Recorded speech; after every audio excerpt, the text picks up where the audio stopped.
So here is my agenda for today.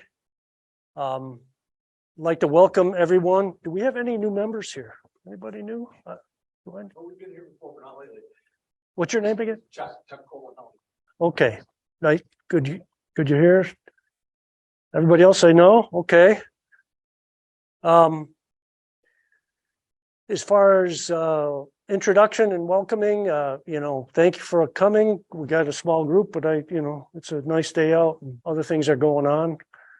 I'm going to give you my quick pitch here about our convention needs.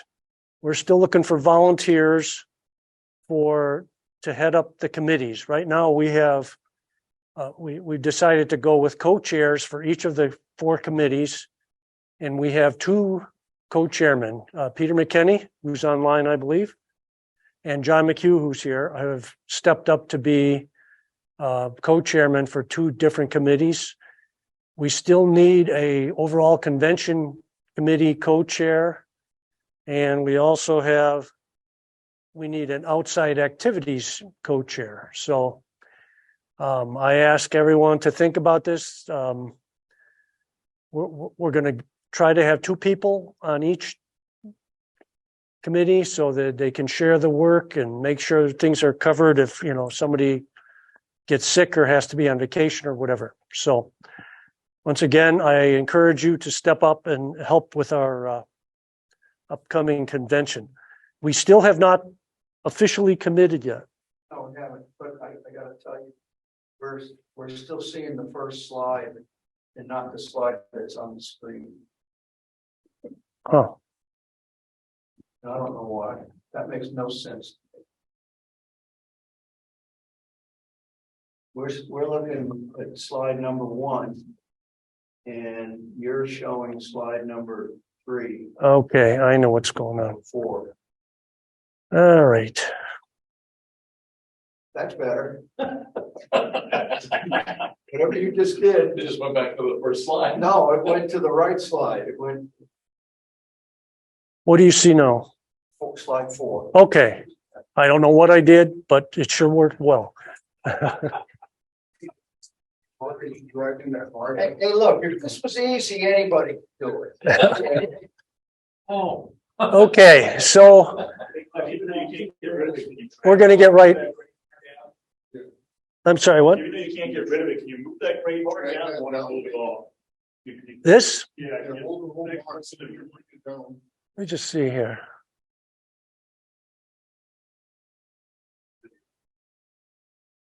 It's not sequencing forward. Oh, that didn't do it. I actually got rid of some of it. Yeah. Now go hide it right there. There you go.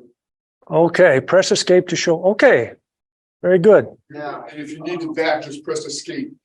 Yep. we're still only on slide 4 here. All right.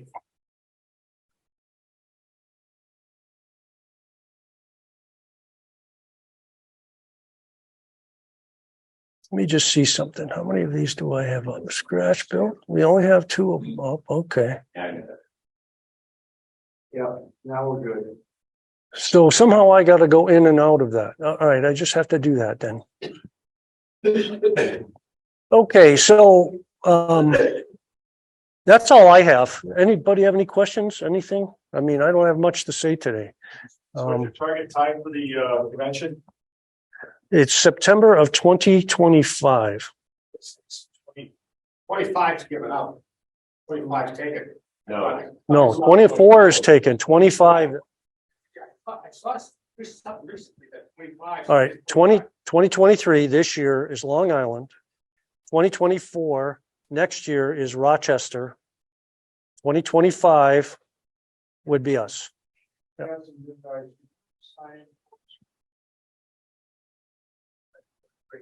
The second question I have, Glenn, is what area are you focusing? Are you right now tentatively focusing that the convention will be out of? Right now, our most likely venue is the Grupponi Center in Concord, New Hampshire. I've been there, talked to them, got the tour. In May, we're going to try to get other people on the committee to walk through it. They will not officially book and give quotes until 2 years out from the event. So we'll get, if we go through and officially accept taking on the convention, we'll get the NER people who sign contracts involved probably in October, because we want to jump on it. But, you know, maybe the next event I should walk through on what things look like for the convention is one of the events here, or one of the clinics, just so everybody gets up to speed. I'll do that next time. Sure. Because Jack Lutz, one of our directors, he put together a whole lot of data on, if you're in this location, how far are all these other outside events? And he's got this table showing all kinds of choices.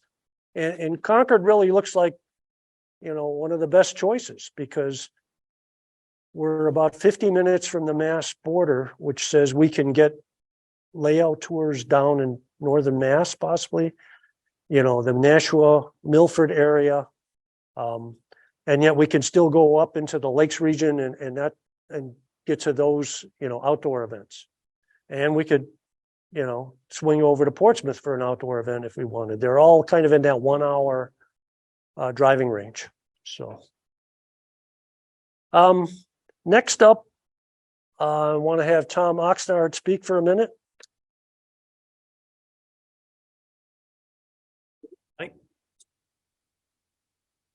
You want your face up there, or just? And I don't have anything to show, so shall I stand in front of the camera? Don't use this for the. Right. Move to the left, your left. Yeah, no, then I get blinded. Oh, okay. Right for the left.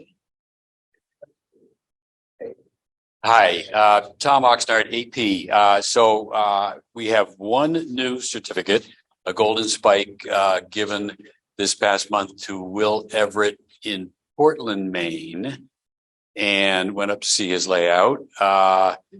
So that is progress. But I'd like to ask everybody here, who has a Golden Spike Award? Who does not? And so, you know, if you've been in this hobby for more than a year and you have a layout, you have to have a Golden Spike. So I would love to come see your layouts and get that award to you. So think about that. It's pretty easy 6 points that you have to cover, and it's just the starting the thought process on the achievement program. So again, something low hanging fruit. You're in the hobby, you have it done, and so I'd be happy to come over and see it.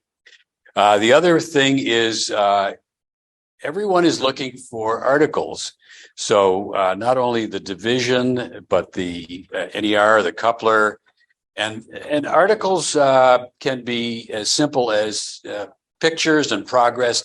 I think the most important thing if you want to have articles is getting good pictures. And good pictures means a decent camera, means a good lighting. So lighting's important. There's a lot of ways to do lighting, but you know, you can buy floodlights. I did, but you can certainly get some good LED lights that can shine on your objects. And but think about, you know, just taking good pictures as you do any of your projects, and good pictures and take notes, and good pictures lead to decent articles. So a lot of people are looking for articles, and I think maybe that's my push on the AP this month. So let us know what you have, but I'm eager to come out and see your layouts for the Golden Spike. Thanks. We get started. My name is John McHugh, and I'm going to my presentation is scratch building a through plate girder bridge. I have this on a PDF, this PowerPoint on a PDF file. So if anybody wants a copy of it, just send me an email. My email's there, and I'll send you a PDF file if you're interested. Focus the camera on.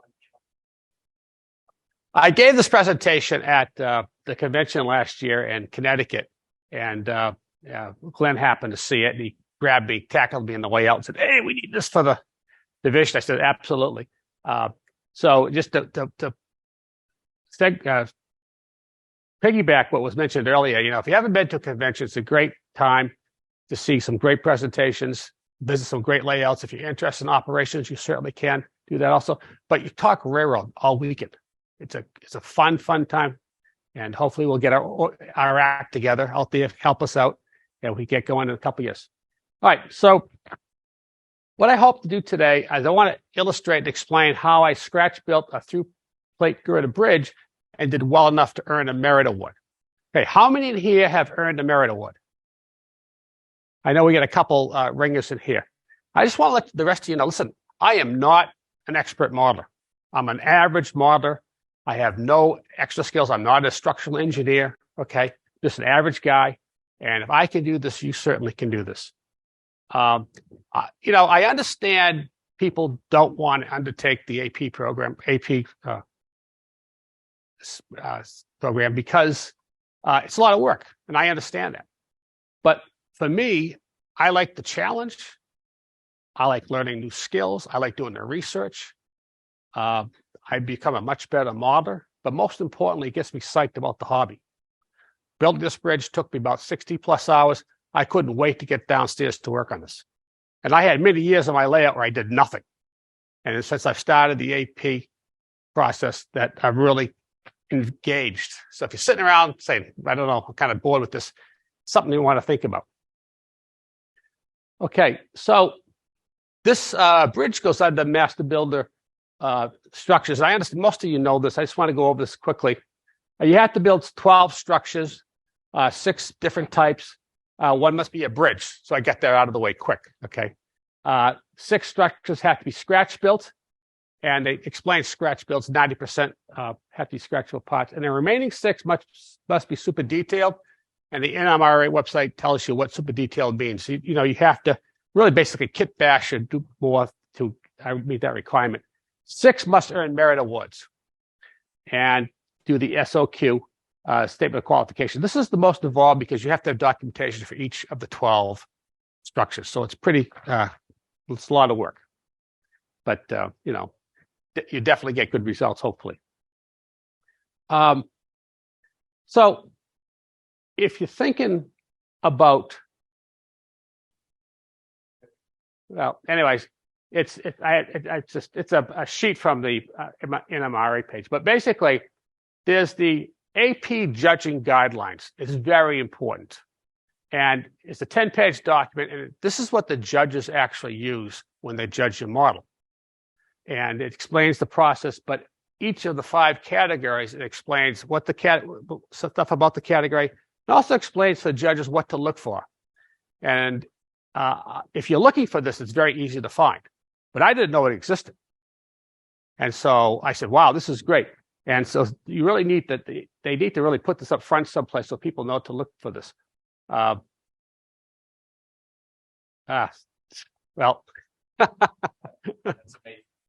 this is the matrix. Damn, this is the matrix. And what I had up here, if you read the sheet, there are things called points to ponder. And this tells the judge, look for these things. Okay, so if you're building that model, you better have those things. Or if you don't have those things, explain in your write-up why you don't have those things. Okay, and so they have points to ponder. They have construction, and if you looked at this, the construction it says make sure you have it's square, level, plumb. Make sure you have no gaps. Make sure there's no fuzz if you have wood. They tell you exactly what to look for. And I think most people understand construction quality. If you have gaps, if you have glue lines, you can see that. The other part over here, which I would have, is thing called complexity. And this is where people either don't know about this or don't understand it. I've been involved in judging for, a few years now. I've had a handful of things judged. I volunteered the last two conventions as a judge, okay? So I have a little understanding. I'm not really great, but I have a little understanding. And I've met people who submitted models to the contest room and didn't get merit, and they were devastated, totally devastated. And talking to them, I learned that what they didn't understand was complexity. One guy had 4 models. They were really nice, but they're from kits, and all the parts are made. So the complexity was very low. Okay. And he just didn't understand this complexity thing. And honestly, I didn't understand it until I looked at the sheet. So anyways, assume there's a chart here, a matrix here, and this is the line, and anything down here is merit awards. So again, you have to be down. So the way it works is that complexity goes this way. Construction goes this way, quality and complexity goes this way. You have to have the two. So you could have a model. I could get a Walters kit and do a great job. Construction is good, but it's going to be on this side of the complexity because it's not complex. If I take a model like a kit bash, that's going to move the complexity a little bit more. If I take a craftsman kit, it's a complex craftsman kit, that's going to move it even more. If I scratch build, that's going to move the complexity way over. Now, this bridge is a relatively easy bridge. It's not a cantilevered bridge, etc., or a wooden bridge. So I need to do everything I could. My decisions were based on how can I move that complexity over as much as possible. And when I go through the process here, I hope they show. That's what I was looking for. Okay, this is better. So now that I have an understanding of the complexity issue, I want to start the process. One of my advice, and this is what Tom just mentioned too, great segue, develop a recording system. So when I start the process, I write down every single step I do, okay? Makes the write-up much easier. If you can see, I also put in how many parts I use for that particular step so that I can keep tabs of my parts. I have a separate sheet of all the parts that I use in the process. And most importantly, especially with the phone, folks, I take a picture every step. Click, click, click, click, click, click, click. So it helps for documentation and remembering what I did. Also, you can do wonderful presentations like this in the future. Okay, so that's the added bonus. Okay, so what type of bridge to build? So as I mentioned, I have this in my layout. I had this corner piece here for years and years. I had a little Luan bridge there, and I decided, okay, I'll start with that one. A through plate girder bridge would go wonderful in that spot. Before I started, though, I needed to have abutments because this bridge is on a slight curve. Again, that will add the complexity a little bit. Also, one side is skewed. That's going to add to the complexity a little bit of the bridge. So before I get proper measurements, I needed to put the abutments in. So I had to create the scene. And so I just filled in the riverbed there, had the abutments, and I used a foam board to get the correct measurements here. And I put the track on because I wanted to make sure that on a curve, you want to make sure that the engine or future engine, my engines tend to be short, but just in case, I want to make sure nothing hits those Ds that support the girder, okay? So now I have my dimensions, okay? So I need to find a bridge. One of the things for conformity, to maximize your points of conformity, it's best if you can get an actual prototype to copy. Okay, so without looking for a bridge. And I went online. I lived in southern New Hampshire. I went, a lot of the bridges, the old bridges on the rail trail, I could use those, but this is a very short bridge. I wanted something, first of all, open deck, it's over water. I wanted something with the guardrails relatively short because there's a curve. I wanted something built around the turn of the 20th century. My railroad set in 1960. I definitely wanted something where the knees that come down from the girders are very short. I didn't want them sticking out in case. I don't want anything to hit it. So I'm looking for that bridge. And I was just looking and Oh, before I start that, I know nothing about bridges. Nothing. So first of all, the data sheets that they have some great information out there. This has actually skewed how to build a skewed end here. But the best information I got was from the Comeback Bridges and Trestles. This was the first edition. I have a newer edition out. The first 4 chapters goes over exactly basic bridge construction. And they have great charts because the bridge construction, any engineers in here? Okay, here we go. It's built based on weight and et cetera, and how far the panels are, the length, all that stuff. But they have great charts to determine the length of the beams, et cetera, and in this case, the girders. So, all right. So, how to find a bridge? I lucked out. I was in North Central Connecticut driving around in November. I had to go to Stafford Springs, and right before Stafford Springs, Connecticut, I'm looking down at the rail line. I think it's a New England Central now. And I look down, I see a bridge. Go around, went down. I said, this is great. Next week, I came down with my camera, my tape measure, and my notes. And I photographed everything, brought the dog with me. I photographed everything. Look at the guardrails here, very short out. It was great, okay? And went underneath, I took tons of photographs. So I went home. And again, first thing I always do is make a scale drawing of the bridge. You need this for the conformity anyways to maximize your points.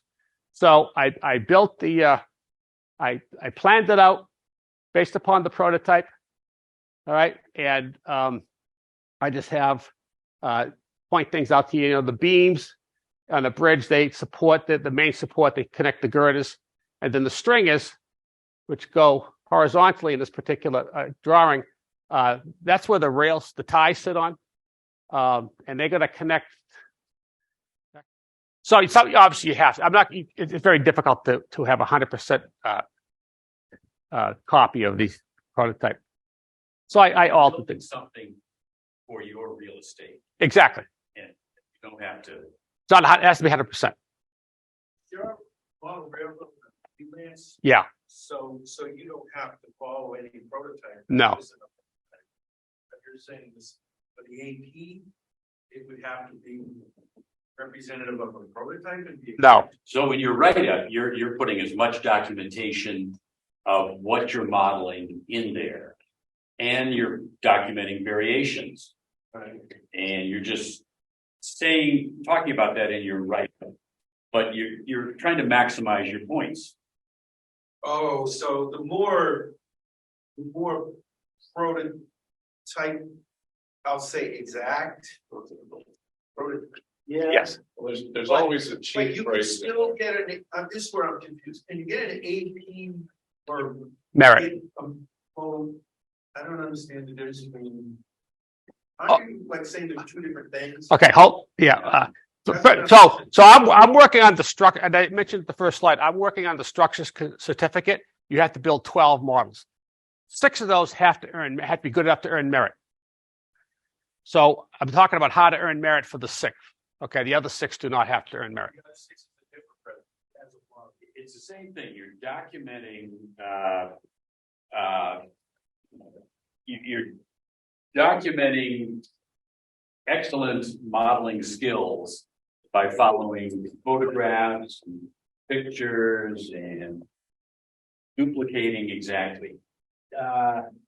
But it's the quality of The quality. John just said at the beginning was if you're going for a merit certificate, you want to improve your complexity and you want to document this stuff. So it's more likely to reach the 87.5 points. There's a section called conformity.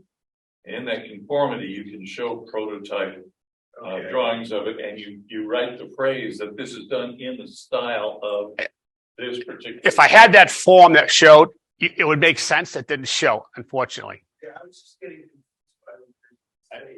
Let's say he's talking about construction now, but he's going to go into conformity. We're talking a little bit. We're going to go into detail. Yeah, I want to cover those. Gather more points. I got it. Yeah. Sorry. Okay. Well, anyways, for conformity, you need to have a drawing. This also helps with the construction. Okay. So then you have a list of parts. that you have to have this for the when you fill out the form anyway. So you have my list of parts there. Well, normally I have a nice divide up. Anyways, so now we're going to actually build the bridge. So I start with the floor. First of all, it's nice to have some tools.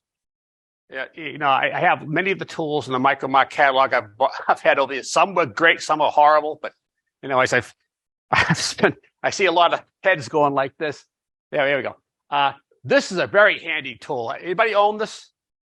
Oh, it's great for yeah, she cut. So it's really nice. It's a Micromark, just a chopper. So I start off by, I have 20,000 styrene and I cut them into strips. Now this is for my bridge. Again, the width and the span and the weight category, they vary. The charts will give you that in the book. So I cut them at 30 inches by 19 and a half feet because that was the length of my beam. I had to have it wider. Most bridges are like 15 feet, but I made mine 19 and a half because of the slight curve. Okay. I had to explain that to the judges. So I've used the prototype. Now, a prototype on this particular bridge, it had a sheet metal and it had angle irons. That's how it was built. So at the bottom, I added angle irons. I had 60 thousandths angle irons, and I had to cut a notch because there's going to be a stiffener coming down from the girder that's going to hook on here. I'll show that in a minute. Okay. And again, things have to be square and they have to be level. So I made sure that when I put these together, I made sure that these are square. I use Tamiya extra thin glue. Some people use MEK. You can use all kinds of things. The advantage with this, if I use like Testor's type glue, I want to get glue lines. This stuff, you place it together and it wicks right in. Okay. And you don't get glue lines. Sometimes you squish it too much, it melts it comes out. You can scrape that off.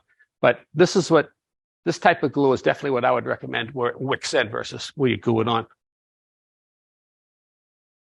So on the beams here, I had to put a filler in here, which is support. Each side has a filler. And at this point, I decided I was going to put rivets on to decals. I could buy like Central Valley. I could get Central Valley. They have sheets of pre-riveted stuff. I could use that. But again, this adds to my complexity, okay, by putting the rivets on. And so I put the rivets on both sides. Then the stringers, on this particular bridge, the stringers are just I-beams.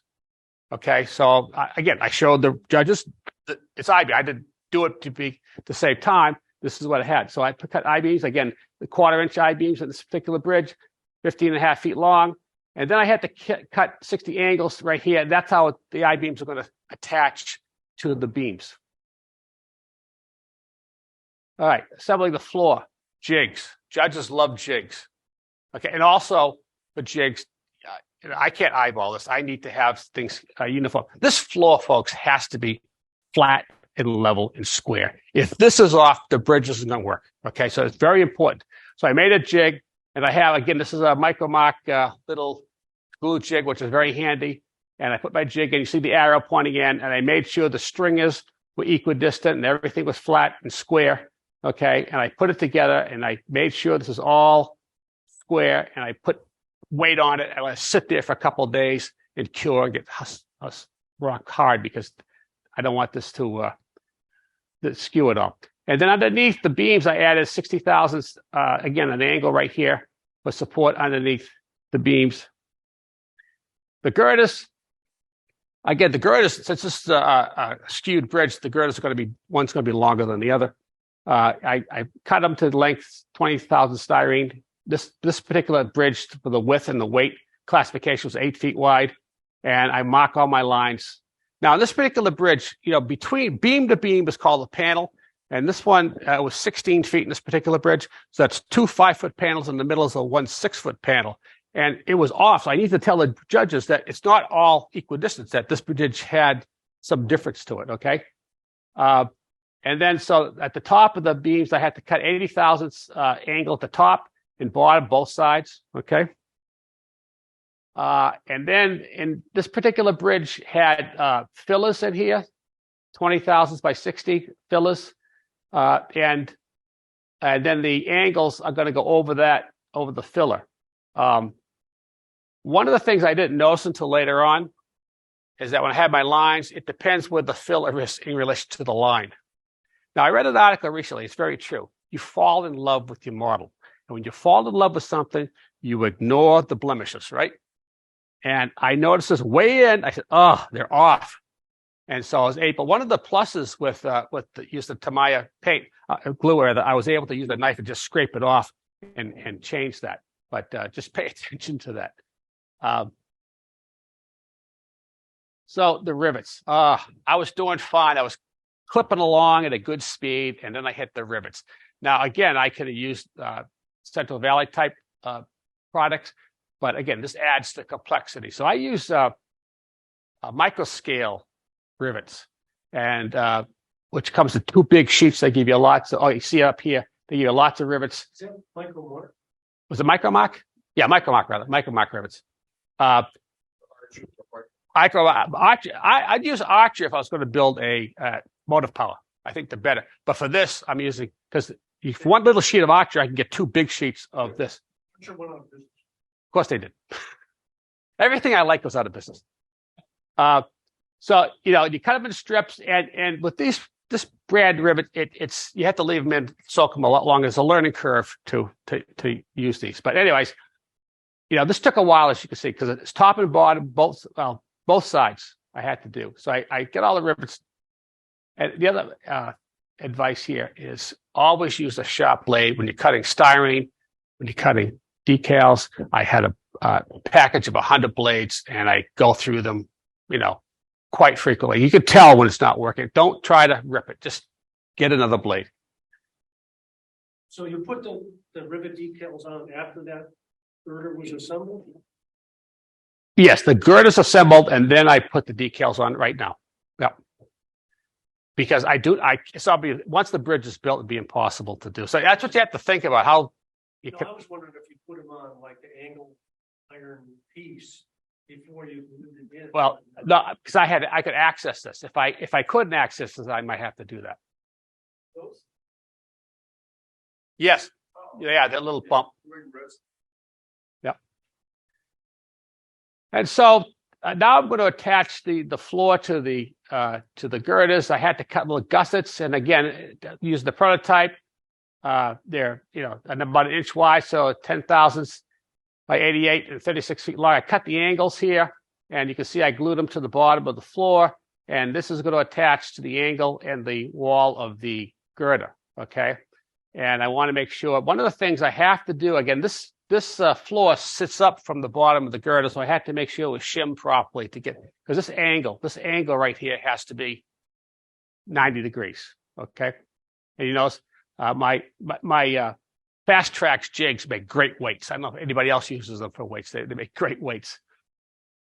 Adding the knee braces, one of the things that attracted me to this particular bridge, the knee braces they're only 1 foot out, but they're long, so they're 6 feet by 12 inches. So I had to cut them down, angle those properly. Now, on the bridge, they're probably about 3/4 inch thickness, okay, which would be about 10 thousandths. But I'm going to use this bridge, so that would work. So I thought, well, maybe I should go to 40 thousandths. And I put 40 thousandths on, and I played with it. I said, I don't like this. So I went to 60 thousandths, and not prototypical. But I explained to the judges, I knew that, I know that, but this is why I went to 60 thousandths, okay? Because I need the support, because it's going to be a bridge that I'm going to use, okay? So I glued the knees to the end, and I had to put there's angles here, and the smallest angle you can get is 3/64 angle, which is fine, except 3/64 angles is so small and it's pretty thin. How they deal with the strength is they kind of fill in with concave into that point there, and so underneath, well, you see in a minute, it doesn't matter, but up here you're going to see when I did the feet, I decided not to do that because it's pretty obvious up close that it's not really great. So anyways, I added the angles, and you notice how these go all the way down. This angle goes all the way down to the bottom. That's why I cut out the angle in the beam at the beginning here. The bridge shoes. Now these bridge shoes I think are kind of unique. It's part of the structure here. It's no rollers. They just have plates underneath.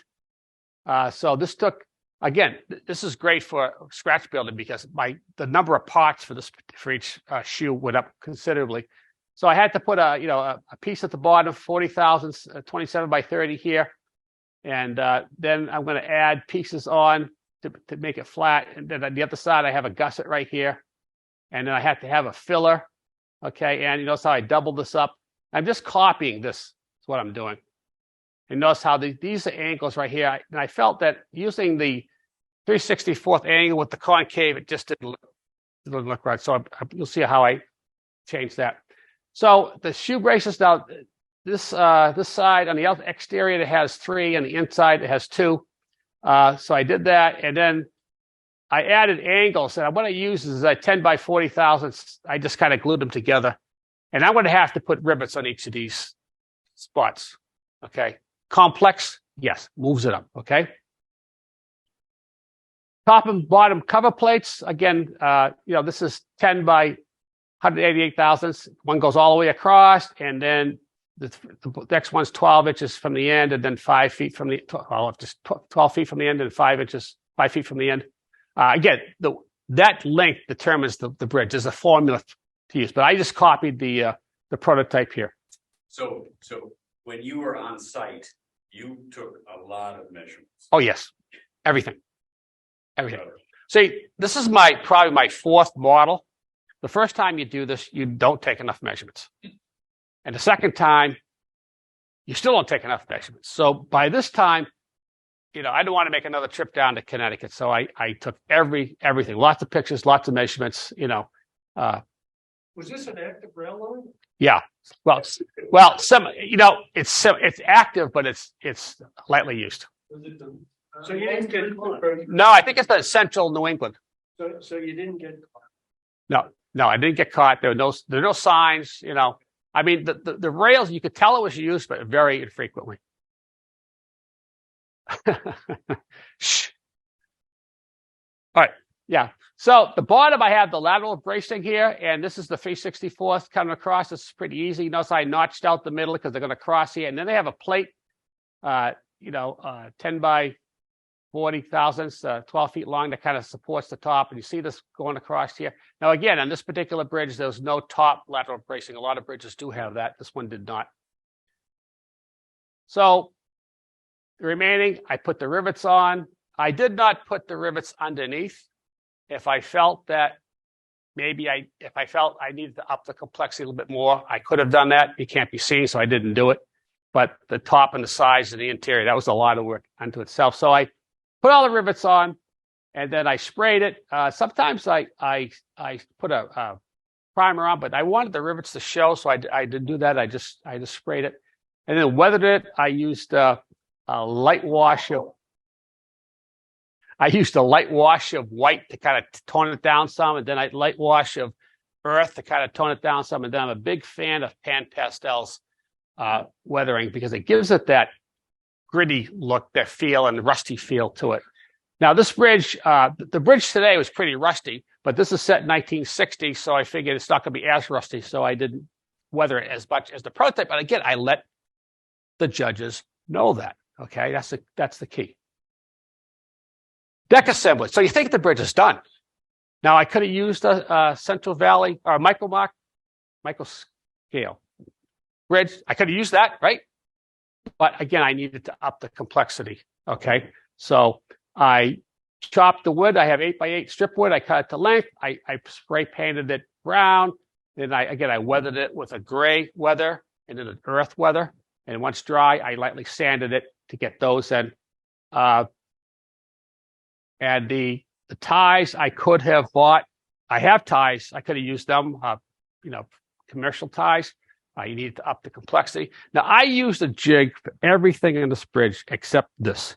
I couldn't use the chopper because it's too thin and too narrow, and it didn't work. So I should have made a jig because I tried to hand eyeball it here, and I found that it's not 90 degrees, and they weren't uniform. And once I put them on, I had to kind of do some trimming. So that's the thing I would do differently next time. But I kind of spray painted that rusty color. It was a brown wash before I put them on here. And then to put the ties on, I may have a jig here to make sure they're uniform. And I use Pilo Bond to connect which is a contact cement, to connect the wood to the styrene. And I use 40,000 spaces here. Okay. You keep them there. The pile bond works great with wood and styrene, by the way. And so that was done. Cool. Now comes the moment, the suspense moment. Because if this track is not going to work, the whole thing is, all my work is to not. So I made very careful. So again, I have I use a flex track here, took out most of the ties. I have my jig in here. I put it in, measured it. This is where I penciled in where I wanted it to go. And then I took my ties and I put my ties, I glued my ties with yellow glue on this to the wood, yellow glue, and I scraped off where the rail's going to go. And I used pile bond on the ties I'm going to connect the rail here. In pile bond, I've had, love-hate relationships. Sometimes it works real well. Even I can shake it. I can do everything. Sometimes it didn't work. So it worked on some of them. Most of them, I had to kind of go back and put some in with a little tiny piece of wire. So how I did this is I used wax paper. So pile bond is contact. So you do it, put it on the rail, you put it on the ties. And I used wax paper, and I had a couple pieces of wax paper. So I have my jigs here to keep it aligned. So I just kind of put it on. I'd slide it back to one section, press it down, slide it back to the next section. Because with the wax paper, you can look underneath and slide it down. And once it's down, then I let it sit for a couple of days with weight on it. Okay. Now, when I thought about this, I thought, well, maybe I should spike it, but it'd be difficult to spike on the plastic, number one. I tried even the micro engineering spikes, which are small. They look too large. So I decided to do, I took very carefully, took a 000 brush, and I put a dab of paint on each tie here, making sure every couple of times I have to wipe it off. It looks pretty realistic looking down on it. Okay. And that's how I simulated the spikes. Again, complexity and detail. Okay. This bridge does not have the typical guard timbers, and again, you need to let the judges know this. This has they have strip metals. I have 20,000 by 40,000 styrene, and this is where I use the castings. I use commercial castings for this, that bolt castings. I tried to scratch build them. It didn't look well. Scratch build is good, but it has to be quality. If it's not quality, it's not worth using. And I couldn't get them to look anywhere as nice as this. So I put those on there. On this particular bridge, every fourth tie is connected to the stringer, and it's a rod that comes down, and there's a bolt on top, and the bottom is a plate that comes underneath. It's like a vise, and it kind of clamps. So it's not doesn't go drilled into the I-beam. It kind of goes beside the I-beam. It's clamped in. So I didn't do underneath. I didn't put that underneath. Again, if I felt maybe I need to up the complexity, I would have modeled that, but I didn't do that. And then the guardrails, code 70 guardrails, again, lighter weight than the code 83. I painted them, I shaped them, painted them brown, and bent them. And I also painted the spikes for those. How many total washers? For each one, how many ties I had, there's two pair. There's a pair of them, top and bottom. So a lot because of. 100. Close, maybe. Yeah, maybe. And how many did you lose? Oh, I'll tell you something. Because I had to, I cut off the thread and put them on with CA and I'd have a little tweeze and thing and oh, they're all over the place. They're all over the place. Worse than have a carpenter's workshop. Oh, I have my basement. I just have concrete painted gray, and I lose parts, and there's nothing there. I clean it. There's nothing there, and I look at a flash. I don't know where they go. I have no idea where they go. They just disappear. All right, so the bridge is ready for judging. Now, judging, you can have things judged two ways. The most common way is to bring it to a convention and enter it into the contest. And a contest, the judge, you have 5 teams of judges, and each team, a team consists of 2 to 4 people, usually. It has to be at least 2. And a team will be control of one category. So you have a team for construction, you have a team for detail, etc. And they will go through every single model in that room. And if I'm on a construction group, I will do just construction for all those models. So that means when I read your paperwork, I don't read everything. I just read construction. So you should have construction, make it plain, and have photos. Now, think about this. If there's 30, 40, 50 models in that room, if I spend 5 minutes on a model, that's 12 models an hour. That's looking at 3 to 4, sometimes 5 hours there. Judges do not have a lot of time to spend on your model. So that's why the paperwork is so important. Make sure it's legible, typed. Preferably, it should be, the contest form gives you these little spaces, and you can use that, but to maximize your points, you should see attached, and it should be attached. Pictures. The key is to explain it, make it brief. They don't have a lot of time. That's why some of the pictures I have are so good. Pictures, arrows. They can scan it. Because if you spend all this time doing board by board construction in a floor, and they don't know about it, you're losing those points. You have to tell them, okay? So that's one way to do it. And in the back of the form, they'll have commendations and recommendations. Okay. The other way, which I recommend that you do, especially when you're starting out, is have the judges come to your home. That's called an evaluation.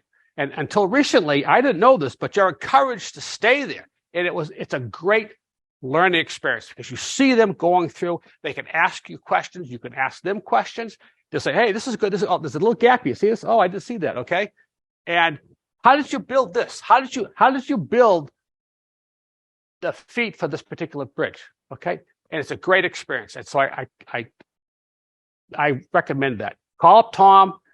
You can have it at your house or at a mutual place, like at the end of a division meeting. We could have that also. Okay. So, and the write-up is a separate category they should do, but write-up is very important. Okay. To maximize your points. And listen, I'm an average modeler. I did this, took the step. You certainly can do this. Like I said, I know many people, some people aren't interested in AP, but I've talked to a few of you in this room, and I know you're interested. You got to take the step. And like anything else, the journey of 1,000 miles begins with first step. Okay. So I hope this encourage one of you, 2 of you in the near future to do this. Any questions at all? I think a great presentation and example of how to increase the complexity aspect to gather more points. That's the key. That's what people don't understand. And again, in contests, people just do not understand the complexity. They have great models that they've kit bashed and added detail to, but I wish I had the chart. It's low on the complexity scale. The thing you mentioned about the drawing, one of the things I see often is people they have something completely missing in their write-up and they don't have any prototype information. At that point, it's very hard to get points because it actually says if you don't have that, the most you can get is 10. Yeah, I was on complexity last year and somebody, didn't fill out the form, had no paperwork. So for complexity, for conformity, you start at 10, so you go down, you get like 5. So again, anyways, that's another topic. Okay, great. Any other questions? Super. I've just moved up here to New England about 3 years ago from Florida. I spent about 30 years in Florida. So everybody thinks it's crazy to move up to here until some of the things that are going on in Florida, I'm happy to be in New Hampshire. So, yeah, particularly in the summer. So this sort of all started when I was operating with a friend of mine in Georgia, as a matter of fact. And I complained to him that I was really tired of delivering covered hoppers to 2 oatmeal boxes. And I'd been doing that for about 5 years, 6 years. And I said, and he looked at me and said, well, do something about it. So I built him the elevators. I think it was all a con. But at any rate, I decided that what I needed to do was to sort of talk about what I'd like to see in a layout. So the question then is, okay, what's happening here? There we go. So the question is, how much detail do you add? Where? How far do you go? And all that kinds of stuff. These are pictures of my old layout down in Florida. And I decided that what I'm talking to you about probably may not even matter to any of you. And so I have to make this sort of a preview here by telling you one thing. Well, this is the wrong direction. Let's try this way. Okay, this is a hobby. So your hobby is just the same as my hobby in a whole lot of respects, but in a lot of places they don't overlap at all. So this means that ultimately the only person you have to satisfy is yourself. So that being said, always obey rule number 1, which is my layout, my rules. If I go over to your layout, it's your layout, it's your rules. So these are the rules that I apply to my layout. Maybe something in there can help you out too. And this is an old thing done by Frank Ellison back in the 1940s, talking about his Delta line. It consists of condensing everything down within reasonable proportions, right? This is like a drama. All of the things that we're worried about in most cases is operating the trains. We want to see it go through a countryside that we recognize. That's the play, that's the props and things like that. So I'm talking mostly about building the props, not the railroad itself. Why is it important? Well, track is weathered, rolling stock is detailed and weathered, engines are detailed and weathered.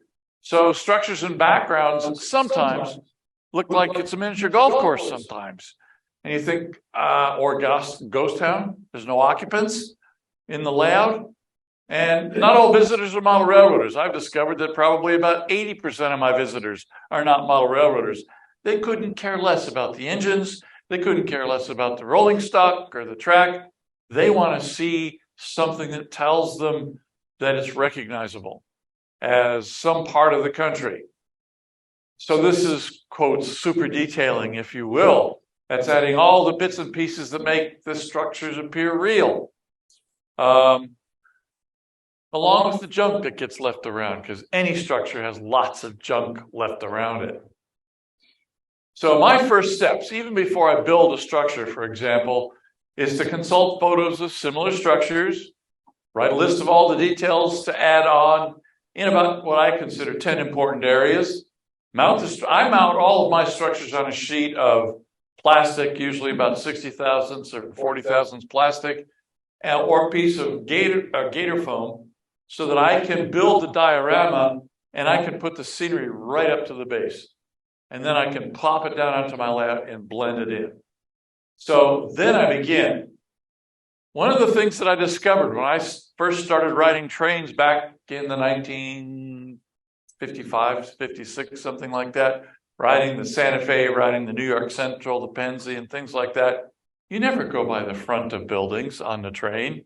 You always go by the back sides. So maybe what we ought to be doing is, at least some of the time, looking at the back sides of buildings. So I have about 400 pictures of the back sides of buildings. All of the wooden stuff, all of the conduit, everything that gets weathered and blocked and everything else. That's the backside of the building. That's what you're going to see from the train. Even alleyways, for example. Now, this isn't going to help because it doesn't let me do any of this, but actually, there's a whole bunch of old mattresses sitting in an alley. There's old rollaways and stuff like that. How many of you have TV antennas or satellite antennas on your layout if you're doing modern railroading and things like that? So all these old wooden fences and things like that. They're never painted. They're all weathered and everything else. Those are on the back sides.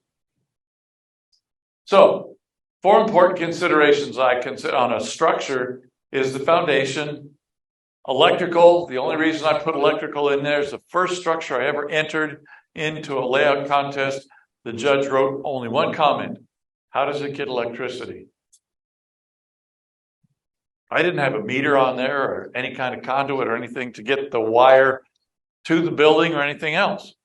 So that was important. I think I lost 5 points for not telling you how to get it to the building. Let's see, what else? Plumbing. If the building's built before about 1950, the plumbing goes on the outside, not inside. Weathering. If it's before 1950, it gets really weathered. A few more important considerations. Rooftops. We tend to ignore rooftops entirely, but there's all kinds of junk on rooftops. Interiors. Do you want to light an interior or not? I'll show you at least one trick so you don't have to light the interior. Clutter all over. People just aren't clean. They just drop stuff where they are. And finally, figures and vehicles, which really tell a lot of the story. And that's one of the things I think that some people tend to not take careful consideration of. So, signs. Buildings have lots of signs on them, but be careful with that. There's no Moxie in Colorado if you're modeling Colorado. There's no Moxie outside of about 4 states if you're modeling other than those states. And then some locality identifiers. Things that identify this as being, well, I model northern New Mexico, so I know exactly what I need to model northern New Mexico. None of it is around here. So, the foundation. Don't plunk your buildings down on the top of your scenery. That foundation has to grow into the ground. Simple. Bricks, stone, timber, all of those things have to go into the ground. Let's see. So here's a structure that was on my old layout. I built it again on this sheet of plastic and then molded it or blended it into the layout. That is cardstock, by the way. It's not plastic or anything else. Electrical, like I said, unless you model the 19th century, most of the, if not all the buildings have electricity. There's got to be meter box. There's got to be exterior lights sometimes, particularly if it's an industrial building. Interior lights, maybe. Illuminated signs, maybe. Power poles and telegraph lines, at least into the 70s before you get buried wires and buried power lines. Or a pole with a lamp or a street light. Those things tell a story about the era. So, for example, here's a structure, just putting in a light switch and a piece of wire going up there. That's how they light that light, from the outside, not from the inside. That's a real simple detail. It doesn't take long to build something like that. Power lines going up the hill, things like that. Just to indicate that they actually do have electricity inside of the illuminated buildings. Let's see. Plumbing. Outside pipes with taps and drains and things like gutters and drain pipes. You don't see a lot of buildings with gutters and drain pipes on a lot of layouts. A tap on a sidewall, a water meter, a waste vent pipe, standpipes on tops of buildings where the bathroom might be. It's going to be real difficult to flush without a standpipe. So, things that need to be weathered, for example. You can weather all kinds of different things on a roof. You can weather dirt and things like that running off the corners of buildings. This is all done with pan pastels, for example. First things first, if it's shiny, dull coat it. Now, I don't buy dull coat anymore. The old formula was really great. The new formula is not so hot.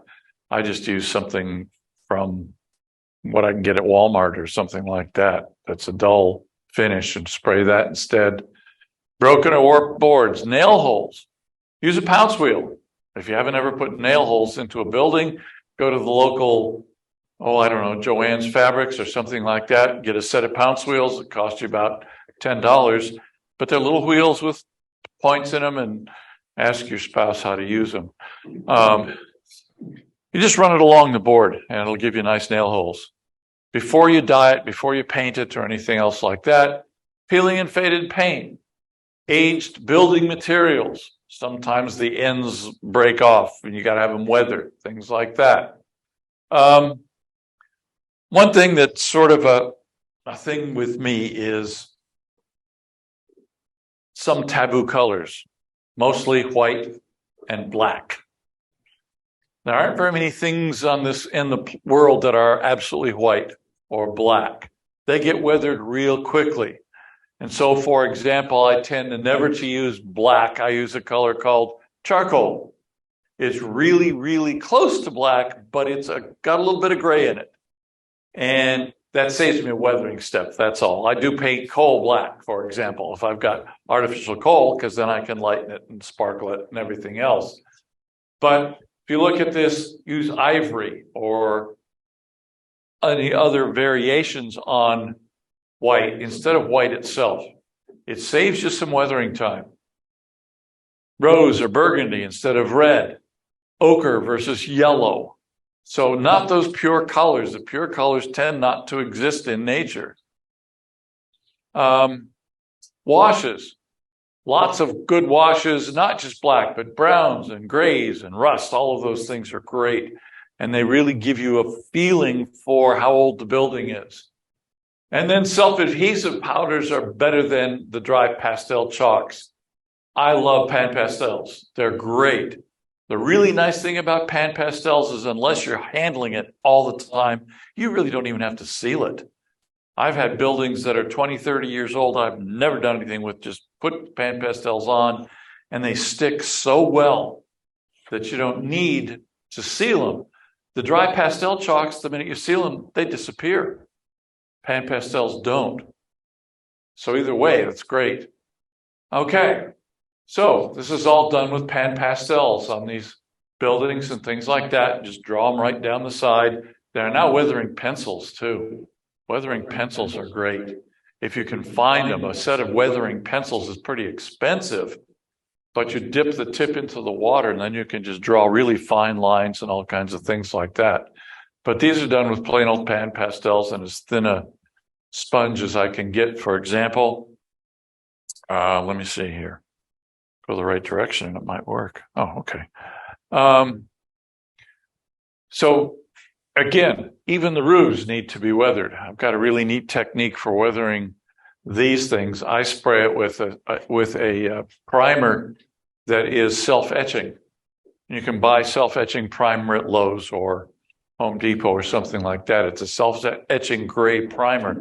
You let it dry and you don't have to bake it in the oven or anything else. You can just put pan pastels on it and it holds great.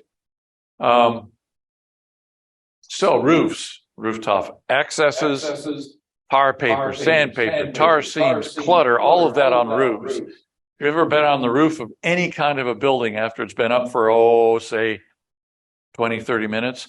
There's all kinds of stuff that's been left behind up on the top of the roof. They're not very clean ever. Vents, chimneys, standpipes. If it's an old rooftop water tower. If it's a new air conditioning system, all kinds of venting and good stuff like that. So backs of buildings, not the fronts of buildings.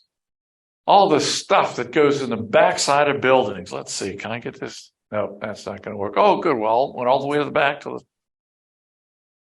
Oh, come on. Well, we'll just go on through this.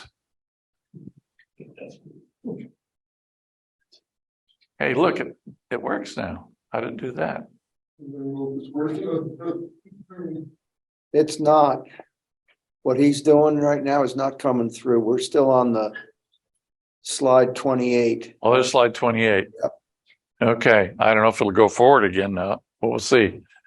But there's all kinds of stuff, an old pallet there, an old cardboard box, trash cans, stuff sticking out. That's the backside of the building. Even in northern New Mexico, with all these old adobe buildings, you see the back sides of the buildings more often than you see the front side. Okay, interiors. A lot of people like interiors. I like to build interiors. It's always great fun and relaxing and things like that. Other people don't. It can be really time consuming. It can be really expensive with all those little detail parts you got to buy and paint and everything else. I like to do that just to relax on a cold winter's night, but they have to be lighted. So you got to learn how to work with LEDs and things like that to light them. Curtains and shades on the windows, they're never symmetrical. So don't make them symmetrical on your building. But you can have false interiors too, just a photo that you arch around. I've seen some really brilliant pictures of this. For some reason, people who model the Denver Rio Grande always have got to have Skillen's interior or Skillen's General Store. I'll bet you 90% of them have a photograph of Skillen's General Store inside rather than detailing it. So that's one way to do it. But see, that looks great. The interior is lighted, great, looks great, but it's expensive. So if you like to do that and like to spend the money on it, that's great. Like it is. So lots of interiors fascinate me and things like that. But this does point out one thing that's interesting is the figures themselves. If you don't want to go through all that bother, here's another way to do it. See, there's a guy standing inside right by the door. It's just an old figure that I painted sort of a neutral gray and put it there. So he's in the shadows, but you know it's occupied. You know the building's occupied. There's a guy's head right there and everything else. You can do that at a window. Somebody's standing looking out the window. All you have is painted a little bit of light gray, and you can't pick out the detail, but you can see that somebody's in there. And that's a way to fake an interior real quickly. Okay, so clutter, even if there's a trash can, everybody manages to miss the trash can. Boxes, boards, bottles, cans, all kinds of stuff that needs to be around the base of those buildings. So there's a trash can, you almost hit it a couple of times. And stuff along the sides of the buildings, all that clutter tells you a story about that building. Same things with loading docks and things like that, all kinds of clutter. You don't believe there's clutter in real life? That's the Durango yard. And there are flat cars just loaded with stuff. The wheels are gone, the trucks are gone, it's just sitting out on the side. Lots of clutter. So now you got to put it onto my layout too. Lots and lots of clutter. And actually that's too clean for that clutter. It's still got to have some more clutter added. Okay, so signs. Like I said, there's no Moxie in Colorado. So don't put Moxie signs up. It seems to me every time you get a sheet full of signs, it's always got to have Ted Williams and Moxie. As if the entire world knows what Moxie is and who Ted Williams was. Anyway, so the signs indicate an era and a region. I put these two on here because bear service is all over the southwestern U.S. I don't know if it is around here or not. Used to be. And this guy probably nobody knows unless you live in New Mexico. That's Mr. Spudnut. Those were potato donuts. And they drove around a little truck and you could buy Spudnuts. Okay. Oklahoma, Missouri, and Arkansas. Good old Broken Arrow coal. Baths, 25 cents, but you can't get a bath for 25 cents anymore. Era specific, for example. Genesee, better be upstate New York, because that's about the only place you're going to get Jenny. Okay. Regionally specific. I'm on New Mexico. Chili's, chili ristras. And so you got to have chili ristras on a lot of buildings to have that regionally specific clue as to what there is. So here's chili ristras and things like that on some of my buildings. I make them out of basmati rice and paint them.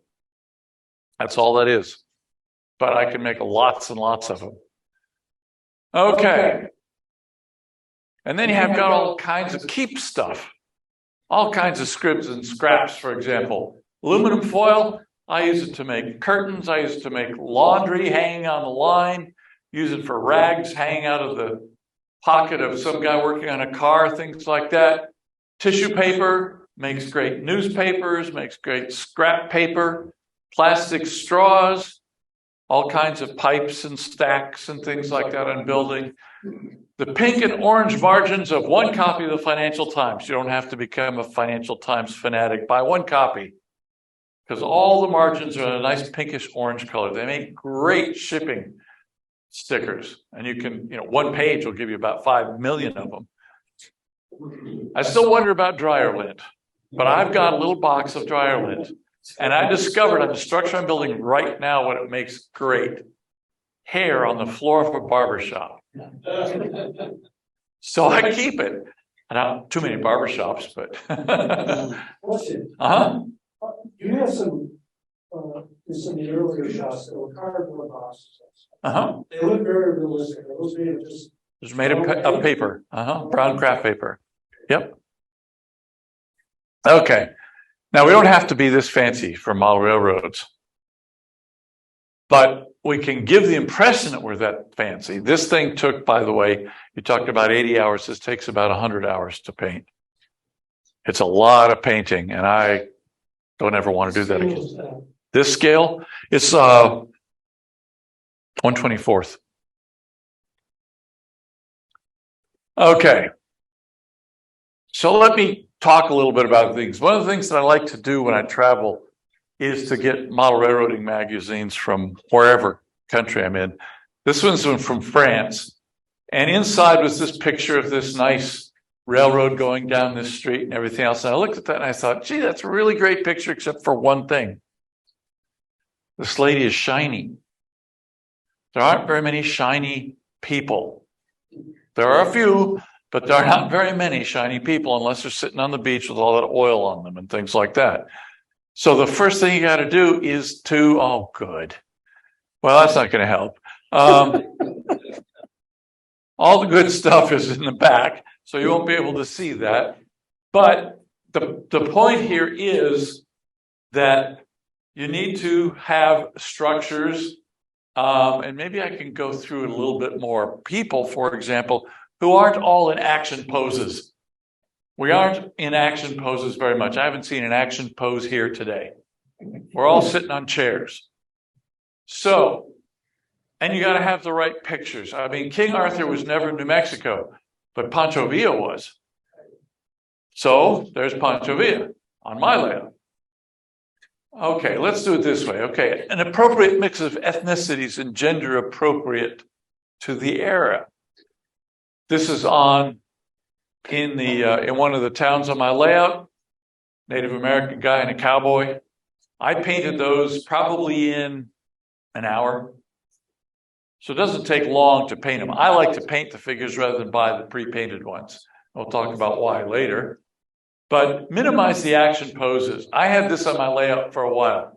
They were filming a gunfight. Here's Clint Eastwood type shooting at this guy. The guy's just been hit. He's about to fall.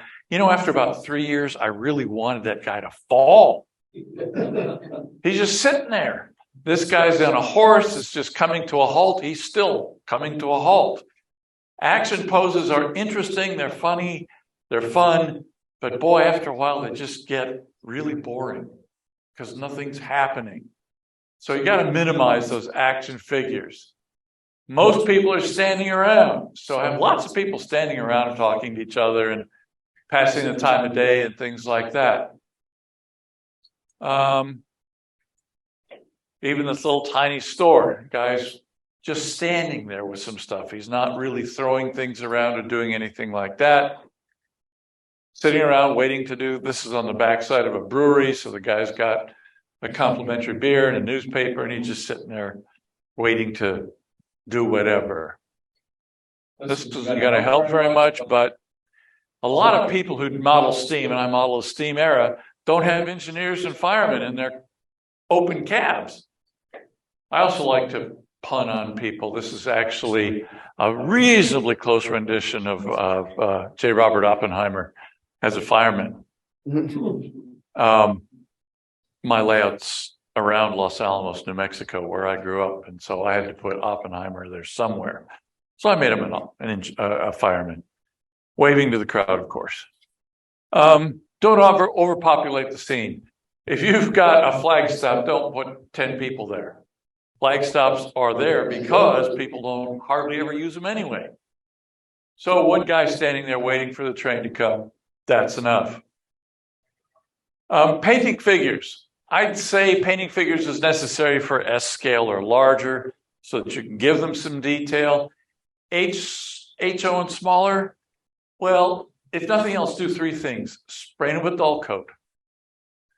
Then give them a raw sienna wash on the face and hands and a black charcoal or dark brown wash on the rest of the body. It gives them a little bit of texture. That may lead to another problem, but in general, that's exactly what I did with this HO figure. And that took 20 minutes. And all I did was put a wash on what was already painted. And this is just a wash of black or charcoal or something like that. It just gives them a little bit of dimensionality. Start off with the structures, or start off with figures. I like figures that are well textured, well sculpted to begin with. And then you could go through the same process. Whoa, that was quick. At any rate, here's the final one. And it takes a while to do those things, but it's worth doing. It gives you an idea that these people are actually sort of living there.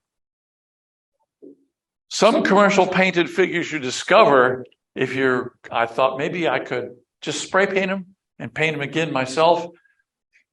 I really hate these figures. This is my own bias, Woodland Scenics figures. You look at them this way, they got problems with the eyes. They've all got thyroid disease of some sort. The other problem is if you spray them, all of the detail goes away. The buttons and everything else are all hand painted on. They're not there in the original figures. So I gave up on a lot of those and relegated them to the backdrop, like hiding behind a bush. Okay, so you got lots and lots of figures. This is the kind of thing that you want to see. Now, I have another one on here just to sort of amuse everybody. German Model Railroading Magazine. And the German Model Railroading Magazine had the title, The Most Common Details That You Need for an American Layout. If you're going to model American, you're a German, and these are the things you've got to have on your layout. A Greyhound bus, a Harley Davidson, a Corvette, of course, the pickup truck, and American fast food, especially, and it said this, especially Taco Bell, KFC, and Burger King. They forgot McDonald's entirely. Yellow cabs, diners and motels, the glitzier the better. You know, the old motels that were like teepees, things like that. Got to have a tourist trap like the Snake, Snake Ranch or Rock City or the world's largest gopher and things like that. And movie theaters with big chase lights and marquees. I just thought that was kind of interesting to see what the rest of the world. I know. Quite a bit like miniature world. I don't know what the date on this was, but it was within the last 10 years. Wow, they're all. Well, okay. You ever seen a German layout? Okay, some vehicles. Now that we've seen that, correct era. There were no Volkswagens in the 1920s. So if you're modeling before about 1942, no Volkswagens. Have a correct mix. Before the 1960s, most US cars were not manufactured anywhere but in the US. Before about 1985, paint oxidized rapidly. When I was a kid, my job every Saturday was to polish my dad's car. Because by the end of the week, it had all oxidized again, and I had to paint it, or I had to put the wax on. Turtle wax, of course. Had to use turtle wax. Not Simonized, turtle wax. And buff the entire 62 Chevy. So, dull them down real quickly. and at least make them semi-gloss. But there aren't a lot of shiny vehicles around, if you look, until past the 80s when they sort of started putting that nice plastic coating on them and things like that. Vehicles weather rapidly too. The tires, the bumpers, and the fenders really weather. So put a little bit of rust on them or dust and things like that. Okay, well, I didn't mean to show all of these at the same time. Some of these aren't going to come out too good, but this is actually 1947. After World War II, a lot of vehicles didn't get replaced. And so if you're modeling the late 40s into the early 50s, you're going to have a lot of cars from the 30s and 40s on your layout. This one doesn't help too much because, again, there were 4 individual photographs here. But this here, these are all from 1941, Santa Fe, New Mexico. This is a coal yard, and it's all being delivered in 1941 by cart, by horse cart. This is the local laundromat or laundry service. 1941. That's an old vehicle that they're using. Yep. Okay. So what's missing on most vehicles on a layout? First of all, license plates. They're all driving illegally. Drivers and moving cars, especially convertibles. Nothing more terrifying than seeing an empty convertible going down the road. Windshield wiper effects, I'll tell you how to do that. Add some variety, open doors and turned wheels. They're relatively easy to do. Loads in trucks, not empty trucks. Put some loads in them. Okay. This is more dramatic when you do it with lots and lots of slides, but if you go to www.worldlicenseplates.com, you can get license plates from all over the world, and they come in this stream of 1950 to 1958 or 59, for example. And you can just take that picture and scale it down to whatever scale you need to do, and you can put them all. And if you're really good with, some kind of Photoshop thing, you can even change the numbers. But mine have a whole lot of the same license plate myself. But at least they've got license plates on it. Nobody reads them, but they see the license plate, and it's every state. And since I have New Mexico, I've got a lot of government plates on there too. For every Indian reservation has their own plates, and a couple of laboratories have all their own government plates and things like that. They are all on that site. So it's a neat thing to do if you're interested in going to that level of detail. So, windshield wipers effects. How'd you get that? It's real easy. Take a piece of Scotch tape, make it into an arc about the width of that windshield wiper, put it on the window, spray the rest with dull coat. Peel the piece of Scotch tape off, and you've got windshield wipers. Real dusty environment. Why not? License plate too. Okay. Not exactly sure why I had this other than there to show that this guy's standing there trying to figure out what's wrong with his old car, his old Model T. That's a 1942 Model T ambulance. So lots and lots of things to consider. Again, things that are sort of hidden behind this. But a lot of military vehicles wind up being used in civilian life. So you can get a model of an old 2.5-ton Chevy or 2.5-ton Ford truck. Paying them, just make them work, put them to work. Here's that guy trying to figure out what to do with his old Model T. But take a look, for example, at some other military models. If you're lucky like me in O scale, there are Volkswagens. German Volkswagens used as staff cars. Big deal, paint them to a different color. They're still a Volkswagen. And, there's Renault cars and there's Ford cars. One of the ones that I should be back in there for you to see are a whole bunch of automobiles made by GAZ, G-A-Z. That was a Soviet manufacturer. They were all licensed by either Chevy or Ford to the Soviet Union before World War II.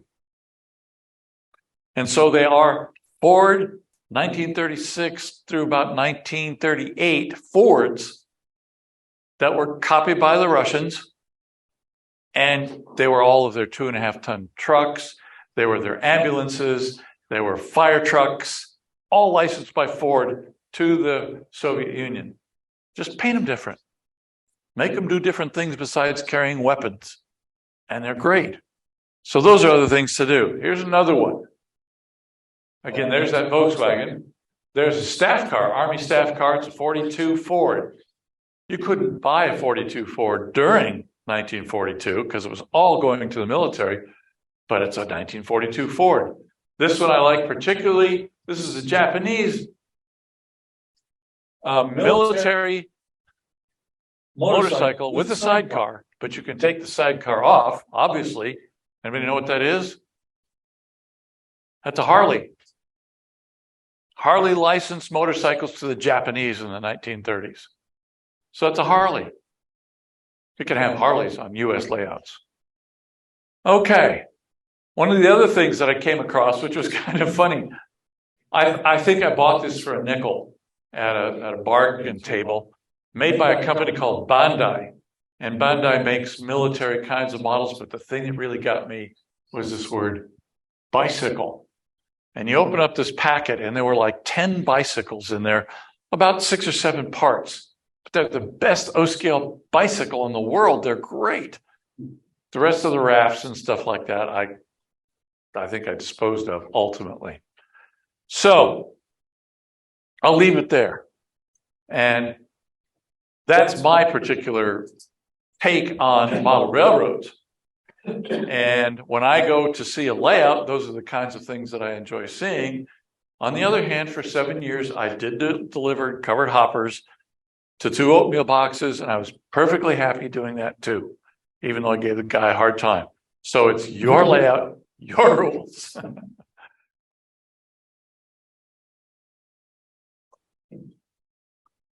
Launch my slides, and hopefully everybody can hear me as well as see the slides.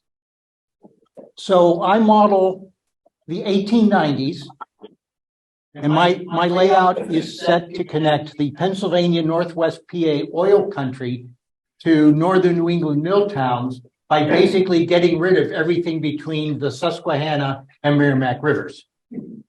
See Rule 1. So I have both standard and narrow gauge. The narrow gauge is kind of based on the Munson Slate Railroad in Maine, and a crossing. So the question is, how do I control the crossing, both from a prototype operator perspective and also from an electrical perspective? The standard gauge will run, maybe, if I'm lucky, DCC. The narrow gauge is probably going to be straight DC. So there's some electrical issues there. And of course, nothing more says New England like a ball signal. To give you an idea of the layout, the original track plan had the crossing where it's shown a bit further up. I moved it down more towards the stairway, but operators on the right side in the visible staging and on the left side in the main layout room really need to be able to see the crossing and the signal that controls it. So that gives you the sort of the physical presence. So I needed to move the ball up and down, provide controls on both sides of that stairwell to move the ball. I have to route power to the appropriate track through the crossing. And I was advised not to depend on just a O2O piece of styrene to separate DC and DCC signals. So what I have are isolation blocks on either side of the crossing, both standard and narrow gauge, that I have to route power to the appropriate isolation tracks and the crossing itself. And I'm doing this in a box with electronics to protect it from mostly my head bumping coming up from below and the water from the scenery on the layout. So the crossing or the signal itself kind of got a little damaged, but more importantly, folks out there can't see it. So I have these little videos. I'm going to play the right video. No, I'm going to try to play the right video. Yeah. The right video shows the ball being pushed up and down from a stick or a small wire that goes underneath. The left video shows the control arm, and I'll talk a little bit about that in a minute. But this gives you an idea of visually what the operators would see. Now it's all on this fairly stable piece of cabinet, quarter-inch cabinet plywood that I will screw underneath the layout and then push, removing the signal itself. Push those two poles, one for the post and the other for the little control arm, up through the layout, and then I'll plant the signal back on. What mostly wanted to talk about was the construction of this thing. Couple of ways to get vertical motion. I decided to go with servo because I had a little bit of experience with them. A wire to push the ball up and down. The idea of actually making the loop that the prototype uses was about 3 steps too far. But because I'm using a servo arm, which has a rotary motion, I have to figure out how to convert that angular motion to purely vertical motion. For controls, I'm using Barrett Hill touch toggles, which look a lot like my Tam Valley turnout controls. They're actually little circle that you drill out and put into your panel. They have a multi-input contraption. You take 2 buttons, one on either side, and they look to the controller like a single button. So that solves one problem. I'm using relays to route power to the tracks. So I have feeds underneath the track for both standard and narrow. The relays set the frog power. If you think about a crossing, go back and look at it. You actually have 4 separate frogs. Each one gets a different power, either standard plus, narrow minus, etc. And then an Arduino to control it, because there's a fair amount of complexity in here. So the way an Arduino works is there's a setup routine, and then there's an infinite loop that just runs forever. And the infinite loop is shown here. You look for a button push. If you weren't pushed before and all of a sudden you got pushed, now it's time to do work. Remember, you've got the button pushed, move the ball, change the color on the buttons to show which standard or narrow controls the crossing. Change the track power by first turning off all the track power, then set the correct feed for the 4 frog crossing frogs, and then enable the track power for the standard or narrow gauge that controls the crossing. Now, if you were pushed before and all of a sudden you're not pushed, now you go to the not pushed state. Otherwise, you just loop around waiting for a push to happen. The other thing you have to think about in something like this is your initial state, your initial condition. And it's set up so that the initial state, when the whole layout powers on, is the track routing is standard gauge. The ball is down, which is the standard gauge controls the crossing setting. The buttons show green. That's also, by the way, the state of the system when the power's off, which is a feature. If I have some problem on the controller feed, I know that the system is in a known state for what I hope to be the most likely owner. So I mentioned I used relays. Now, logically, there's a 4-pole double throw relay that handles the frog crossings. Well, you can't get those in 5 volts. Jason Bachman said I just should have used it on a mode of 12-volt relay, but I found this board that has 8 single pole double throw relays. The other 4 relays are the on-off for the standard gauge, plus and minus, and the narrow gauge, plus and minus. And to make sure I wired everything correctly, I took a picture of the relay board and then taped it to a piece of graph paper and drew out the track connections. So that's my essentially design document designed for the track relays. I used an Arduino Nano, which is a nice small board. On top of it, there's a thing called a shield. And The shield provides little screw connectors instead of the normal pins. And this goes to the primary rule, if you can't make it perfect, make it adjustable.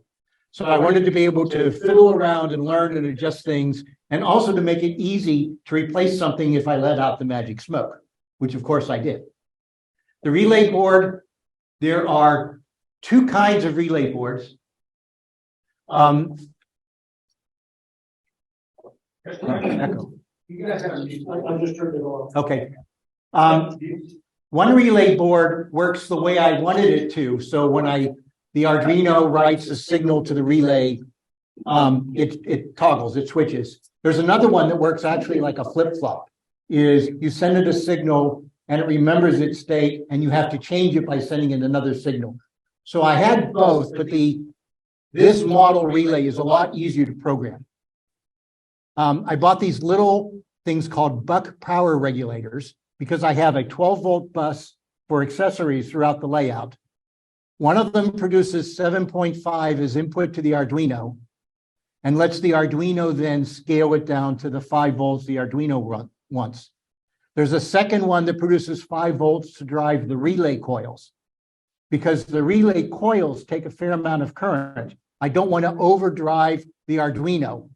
And then through the process of things didn't work the way I wanted, I realized I needed a separate power source for the buttons in the servo. Because what was happening when the relays would trigger, they would cause a voltage drop. And that started to look like a signal, because the way these digital things work is when the voltage goes from 5 to 0, at some point it decides something has happened. So if the voltage is going up and down, you get spurious signals. So putting a separate power source to the buttons in the servo fixed that. I also added a capacitor. I'm not sure if it does anything, but it helps smooth out some of these power surges. Hookup wire, everything's done with perf boards, and I built what I called little patch panels by gluing or soldering screw terminal strips to the perf boards for the various kinds of wiring. So there's one for +5, there's one for +12, there's one for each of the 4 tracks. And that way, again, if I screwed something up or if I didn't get it right, I could just unscrew the wire and reconnect it. I used a servo, like I said, they're nice and cheap. The Barrett Hill touch toggles with what they call the multi-input controller. And this basically takes an input from each of 2 or 3 buttons and makes it look to the controller like it's a single push. So that saved me some work. And then I got a nice big box, and the box itself was driven by the size of that relay board. So for those of you who are not in the room, here's a picture of the inside and the outside of the box. There's a lot of connections on here. If you count through it, it kind of makes sense. You've got the DC narrow gauge, plus and minus. You've got the standard gauge DCC, plus and minus. You've got the accessory power bus, plus and minus. You've got a line to each of the 4 frogs. You've got plus and minus for the standard gauge track isolation blocks and the narrow gauge track isolation blocks. And then you have these 3-pin connectors, one for the buttons and the other for the servo. So I knew I was going to have to worry about a lot of in and out. Now, those are Wago lever connectors that are just epoxied to the top of the box. And they work great. They handle disparate size of wires really well, and they're really easy to plug, unplug when you need to test things, change things out. The box itself will be mounted upside down underneath the layout. So it's hard to see on the left side, but there's actually a little lanyard, a little piece of string that goes from the plywood underneath all the electronics on the box to the box top. So when I unscrew, if I have to unscrew the box top, it won't go falling down. Most of the wiring you see there is track wiring. It's the lines in and the lines out for the track. And that's all on the relay in the bottom. That's really where the complexity is with this thing, at least from a wiring perspective. I showed the videos before. I just want to show the servo you can't see is slightly off to the right-hand side. The way I handled the motion here, when that arm pivots, there's a little bit of horizontal motion. And there's just a slot in the arm so that the vertical rod, go back to where I was. The vertical rod moves up and down, but if you look carefully, you can see that in that slot, it's kind of moving. There's a little bit of horizontal, I won't say movement, but distance in there. And that was one of the first problems I had to solve. Those little keepers are just pieces of styrene, and they're removable. So I can replace, which I'm going to probably have to do, or install the signal itself. Okay, all right. A lot of lessons learned. I mentioned the getting the horizontal movement out of the control arm. The Barrett Hill buttons work a little strangely. They use a single control line for both input and output. So what you have to do is, when it comes time in that infinite loop to see if the button's been pushed, you change the signal, the pin, to input. You check to see if there's a read and compare it to what you had previously. Then you turn that pin back to output and write the signal for the button color. That took a little bit of complexity to figure that out and get some of the timing right. I mentioned the two kinds of relays. I have both. I bought lots of extra parts and learned a lot about this, but I ended up with the obvious control relays just because they're simpler. But those were not obvious things I learned sort of the hard way in talking to people. I mentioned the problem with the relay, particularly the coil voltage causing power drops, which caused voltage spikes, which generated spurious signals. And that really had me frustrated for a couple of days because I couldn't figure out why it worked when the Arduino was powered from the USB for programming, but it would not work when it was powered from the standard layout bus. Servos move at a constant speed. You basically tell the servo, position yourself to this angle, and it moves.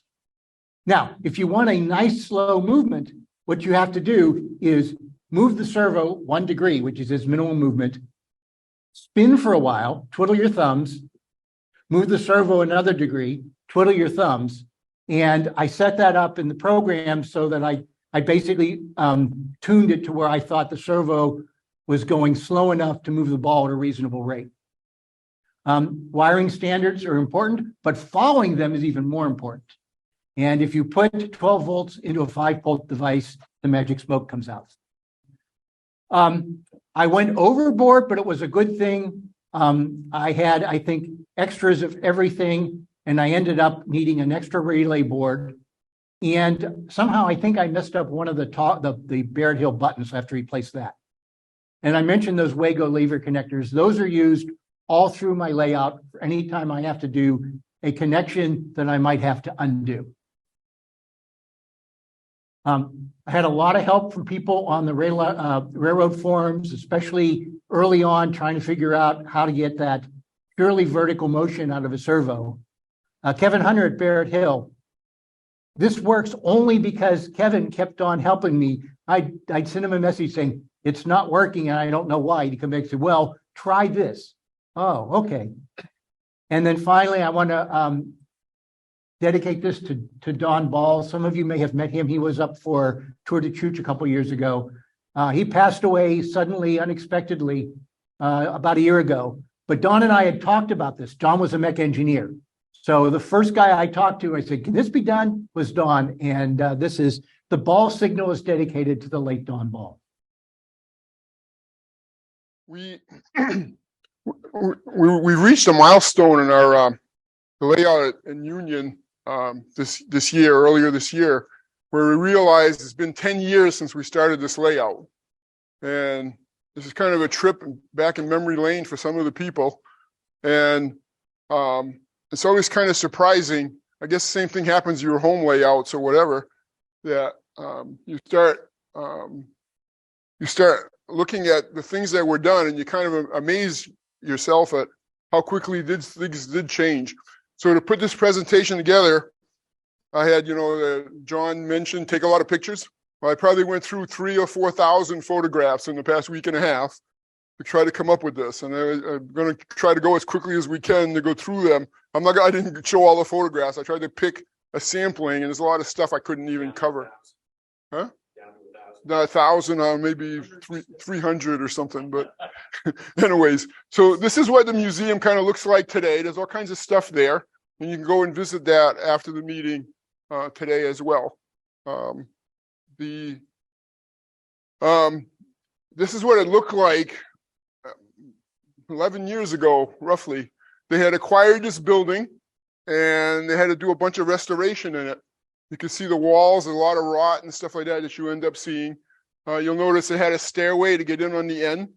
Now it has a handicap access ramp. So there's some bunch of things that were done along the way. You can see it looks pretty bad. I noticed there was a window on the edge. I never noticed that before. It's been covered over.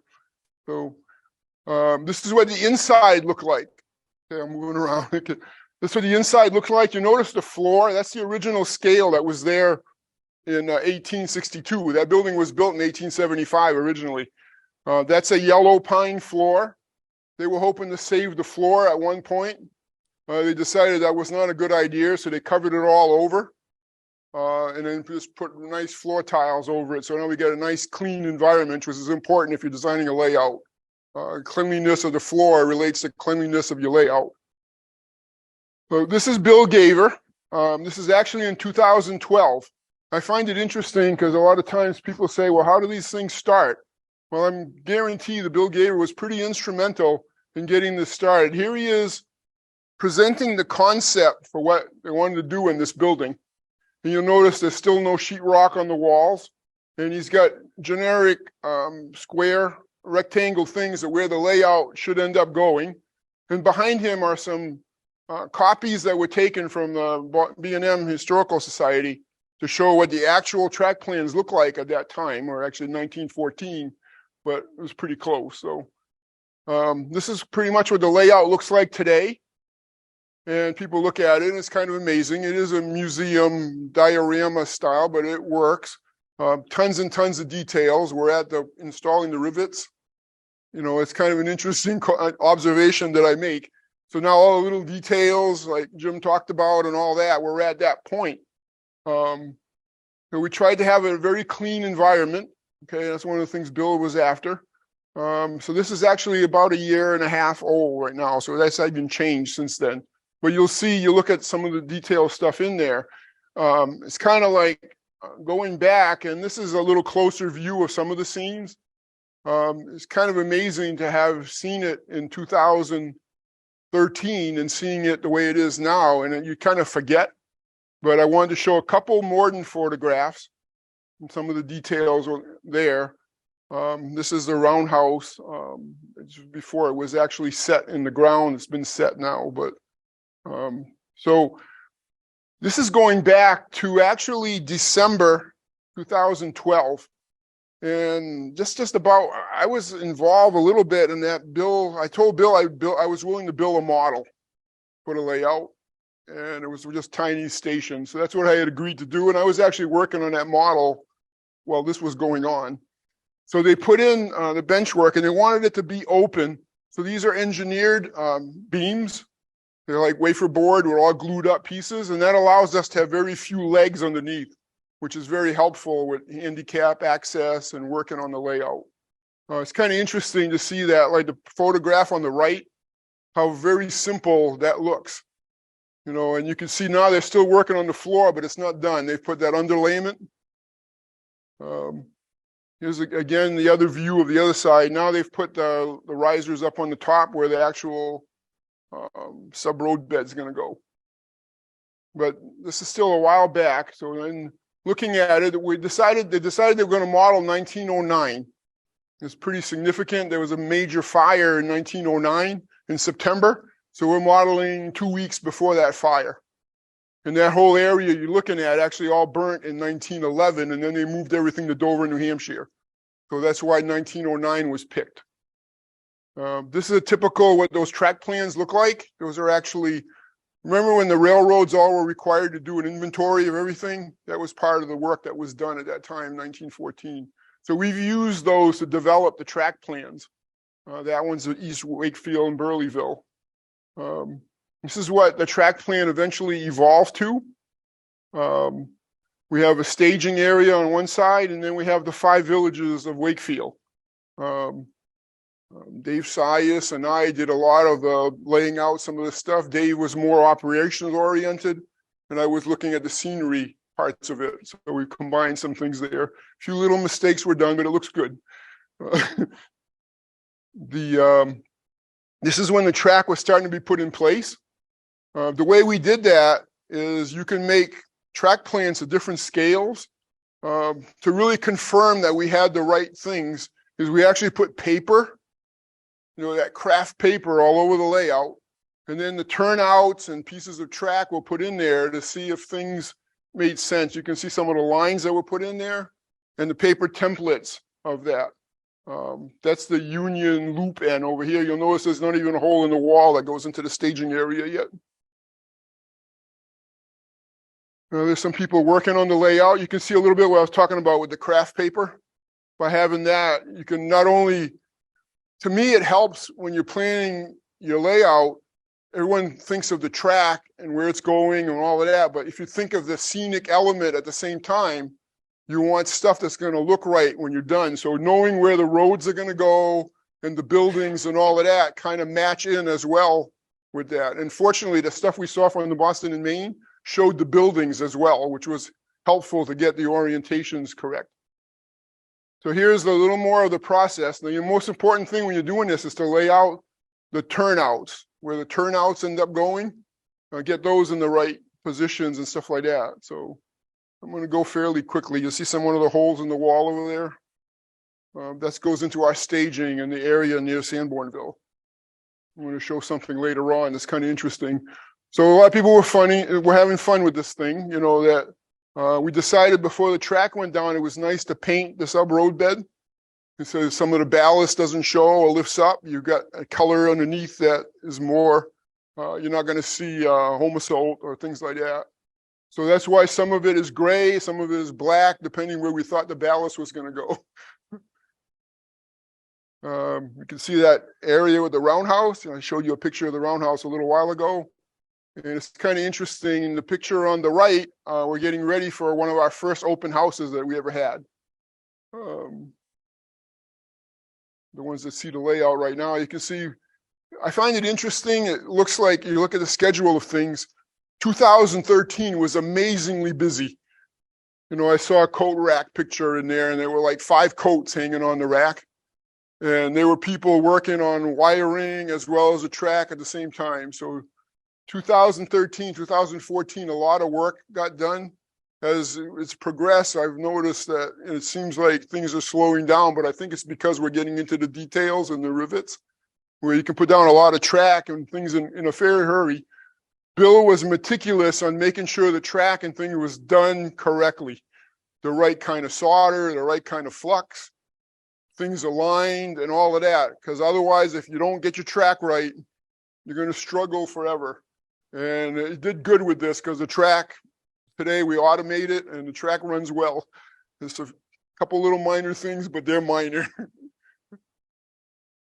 This is what the electrical looked like early in. Doesn't look like that too much now. There's still some semblance of it. There were a lot of early controls that we were using. And some of it, the PSXs are still there.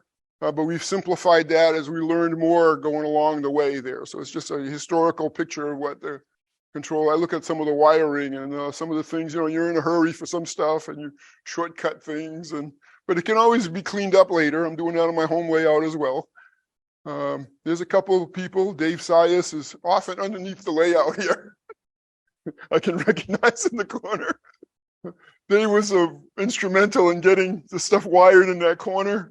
And then Tony is helping him. He works as a conductor right now. There's a turntable and get some idea what the wiring looks like underneath with the feeders and all that. So Bill in 2013 worked 3, 4, 5 days a week there. So we'd come back on the next Wednesday and there was a lot of progress that had been made. Here's where the fascia is starting to come in place. It's just taped and primed. We tried to get as much scenery so that people would have an idea what scenery will eventually look like. That's why there's a bump here and a little bit of spots. And whatever we had to show people, we'd put there. trees or placards or whatever. And you can see there's the visitors on one of our first open houses that we had. I found this was interesting. This lady was extremely helpful to us. She's passed away now. She wrote the book that we've used as a reference, Elizabeth Banks McCurry. And I found it was interesting. One of her dedication quotes is Ralph Waldo Hansen, who was a town clerk for the town of Wakefield for 47 years. He wrote, "How do you know where you're going if you don't know where you've been?" I thought that was an interesting little comment for what we were doing here. She visited the layout in 2013 and she looked at the little model and she looked at the little figures. And I had never seen that station, only through photos. So I made a model and she looked at that, she looked at me, she looked at the figures, and she says, "You people are bringing history back to life." It was like an ideal comment she made at 92 years old, you know, that to have said that. So that stuck in my mind. So you can see some of the scenery. I'll go a little quicker on some of this because it's more historical. You can see how that we're kind of cutting away. I thought this was pretty funny. The guys that work today would try to have fun. I found this yesterday.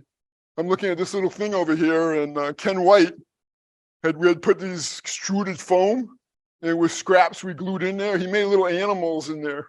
There's a little pig, and he put eyes on them and everything. So that's inside the layout. It's covered by plaster now, so it doesn't matter. You can see where it's starting to be covered up and things like that. So December 1st of 2013, we had a real open house. We had singers. This is Neil Falby. You guys remember Neil? He came with singing. We had Santa Claus and a ton of visitors. So we didn't have a lot of layout, but people were fascinated, even what was there. So you can see that was what it pretty much looked like during that open house. It's only a little segment. It's kind of fooling when you take pictures, but this is some of the crew that was involved originally, not everyone, but involved in 2014. There was around 14 people involved at that time. So who is everybody? Hmm? Who are all the people? Who are all the people? This is me. This is Rich Parsley and Clickety Clack, Bill, Tony, Ken White, and Joe Santoro.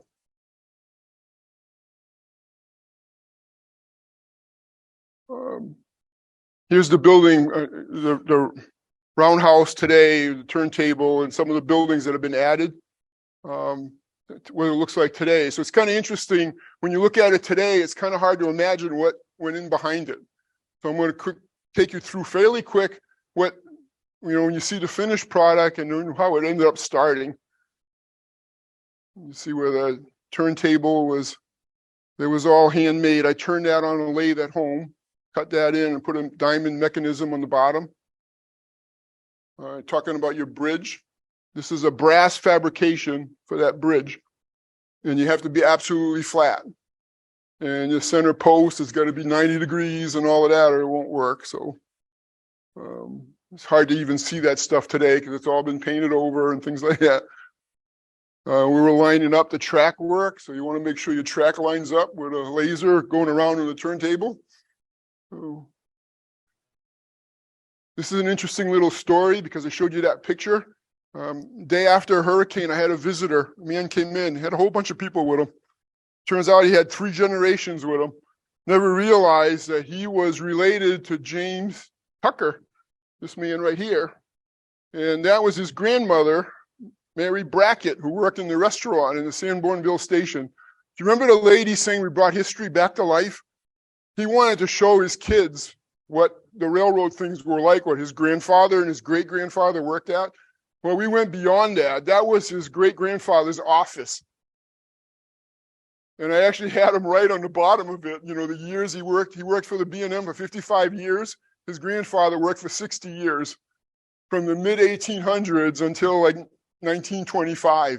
So when we have a locomotive that his grandfather ran on the layout, it was just like, started realizing this is probably why we spend all the time and we do what we do.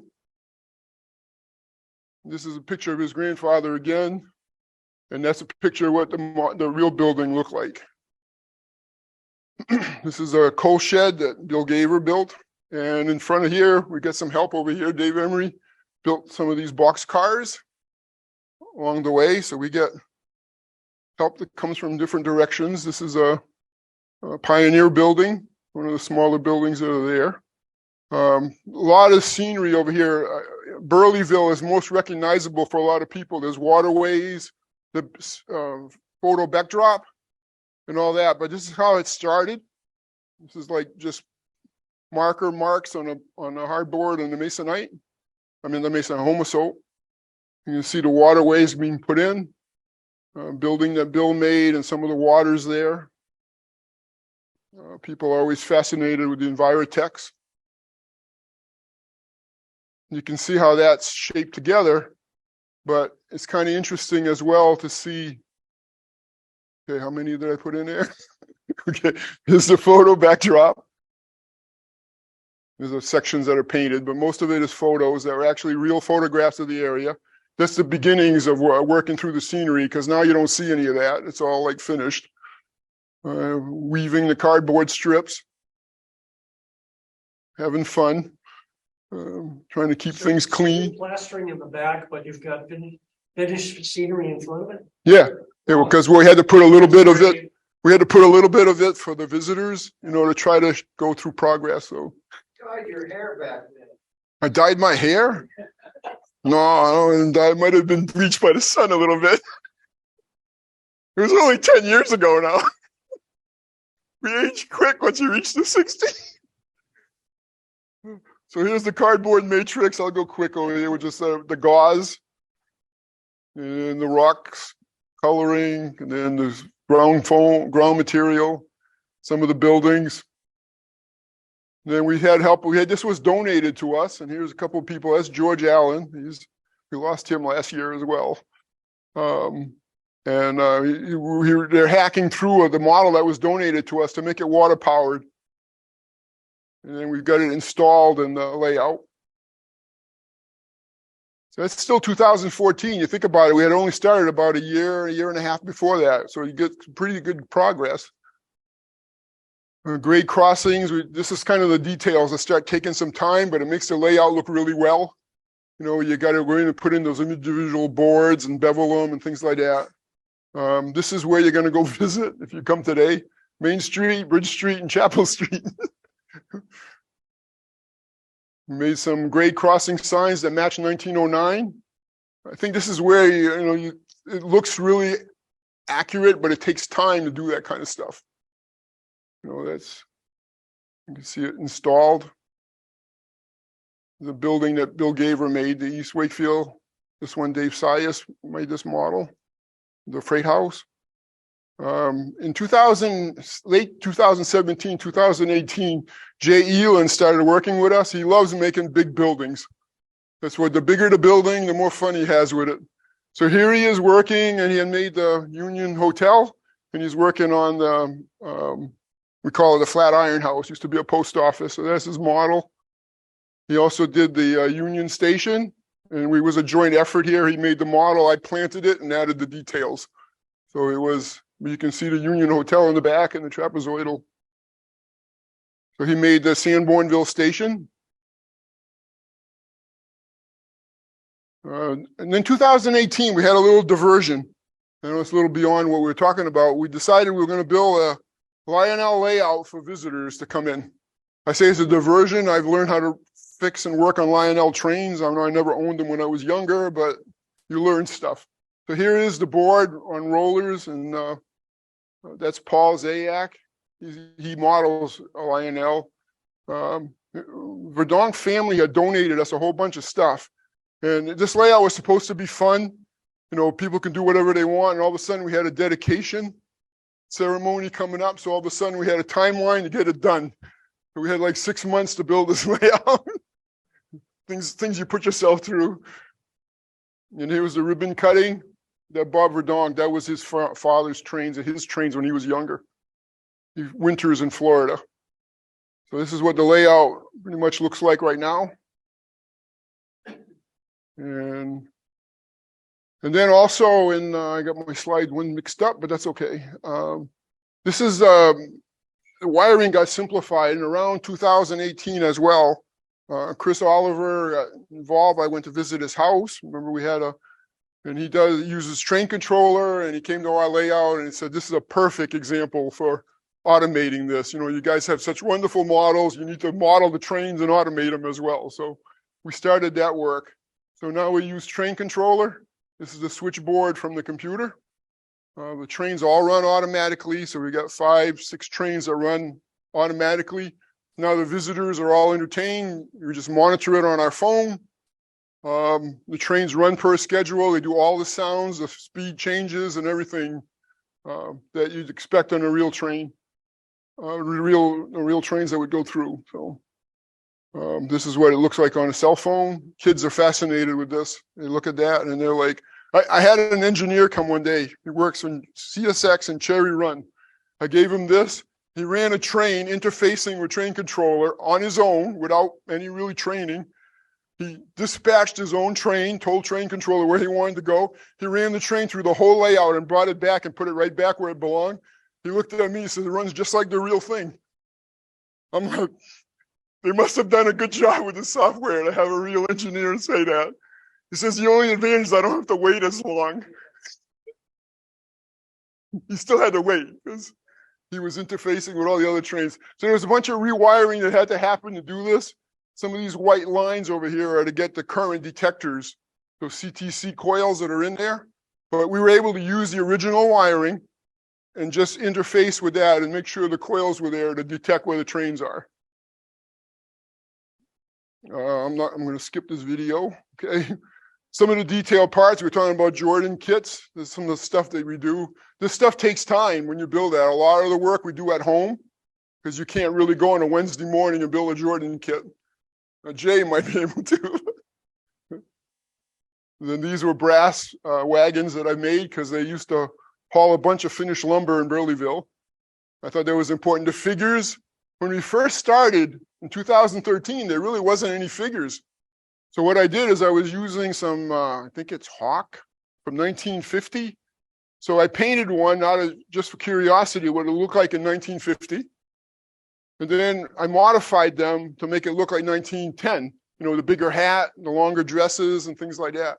So a lot of the figures we had to modify at first.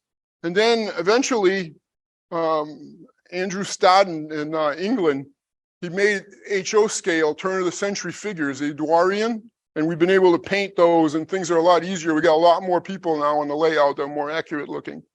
You can see a collection of, these are some of his figures and musket miniatures, which are no longer made as well, but before they were painted. The cars, we try to get those cars as realistic as we can for the time period. Okay.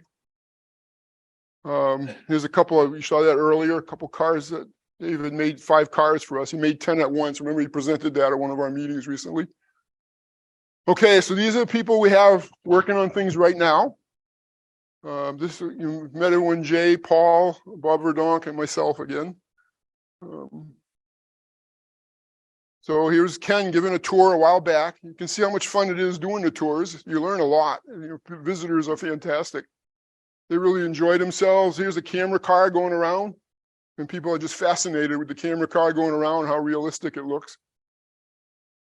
This is a change I've made recently. We've put in 2 monitors now with AB boxes.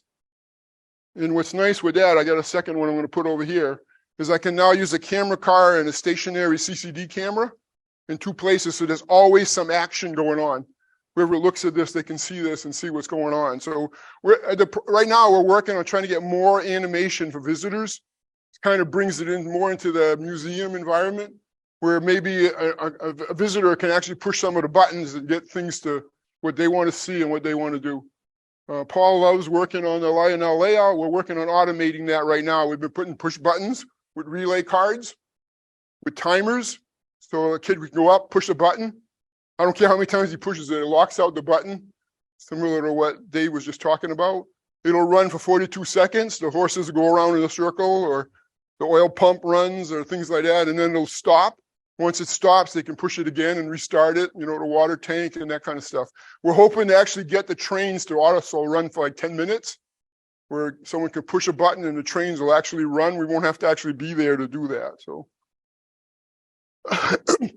I ran into this recently. This is funny. I was reading an old model railroader, talking about a museum layout, especially with period. I was reading an old model railroader around 1955, and they referenced this book. They said, if you're ever modeling farms, you want to get Our Vanishing Landscape by Eric Sloan. I'm like, it's the neatest book. They got all kinds of stuff in there. But as I'm perusing through this, I found something called Gunter's Chain.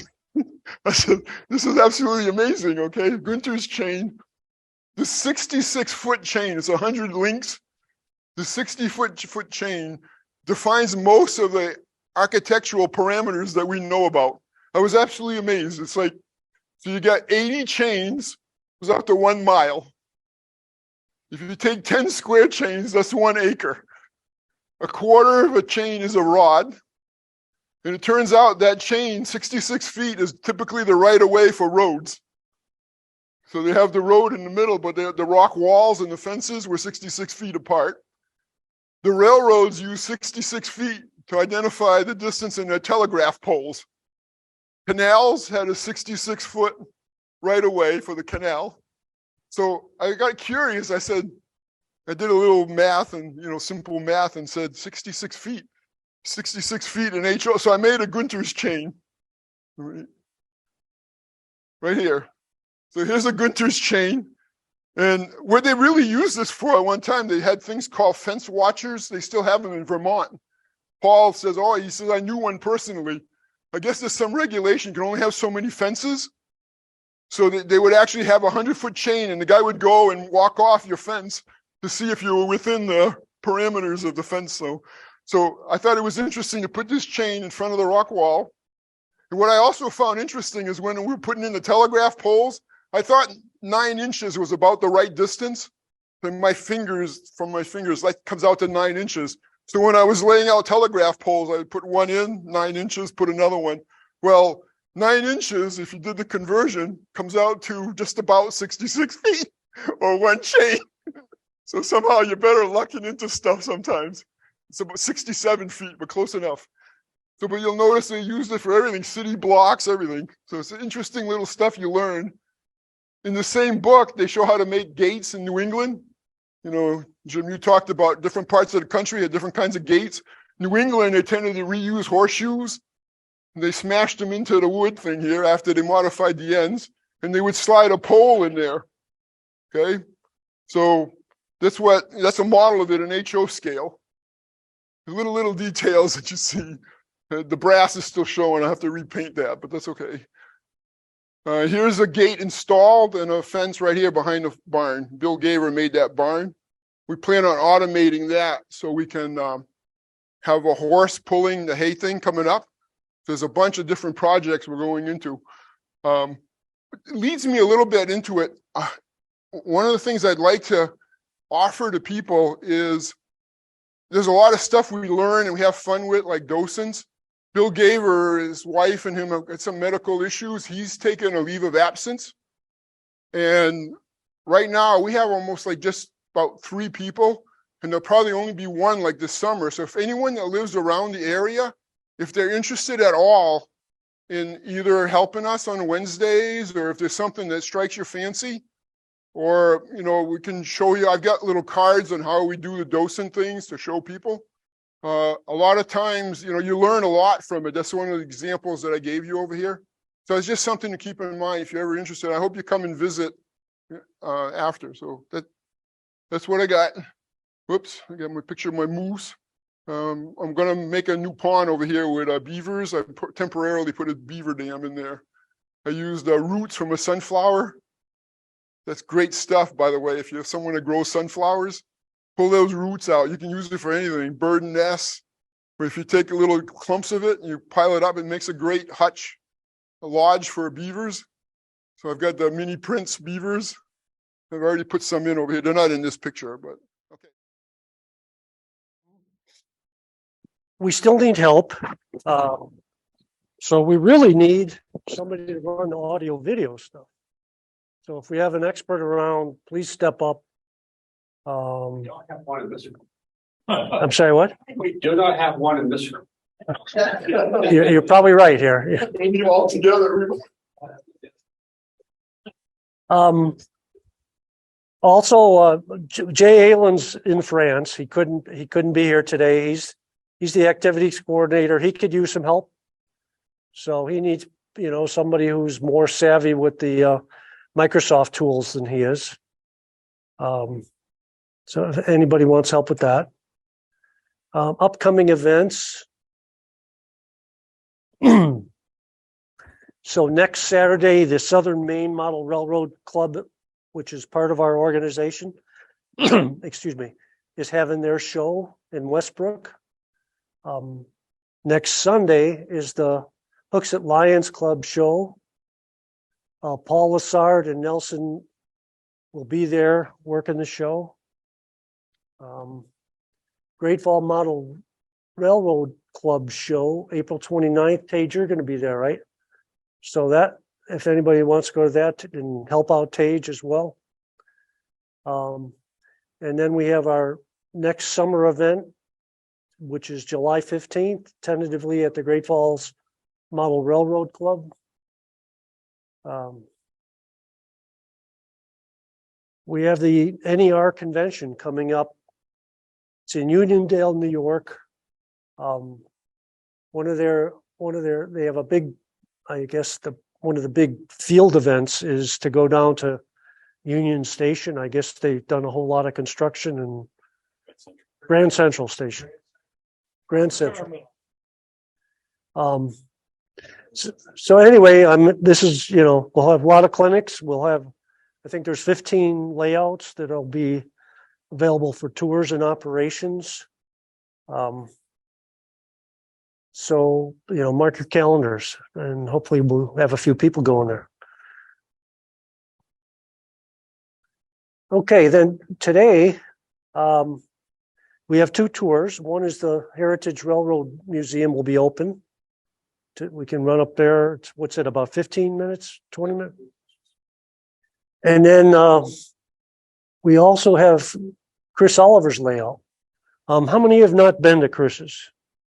I mean, I haven't seen it since pre-COVID, and you've probably done a ton of stuff, right? Yeah, definitely I'll be by there, but he's got an incredible layout, 3,000 feet of track. It's fully automated. I think when I saw it, you were just starting to do scenery and buildings and things, so I look forward to seeing that. And that is 190 Dry Hill Road in Rochester. Does anybody have anything else? So I'd like to thank everyone for coming. Glad you guys could make it. I'd like to thank the people online for being here. We had 7 or 8 people online, and we had about 20 people here. So, we had a good crowd. We could use help putting the room back together. And then we have the 2 layouts you can go to at your leisure. And That's that far apart because Falling Turnpike almost connects the two of them together too. So yep. we'll give it that. All right. Thank you very much.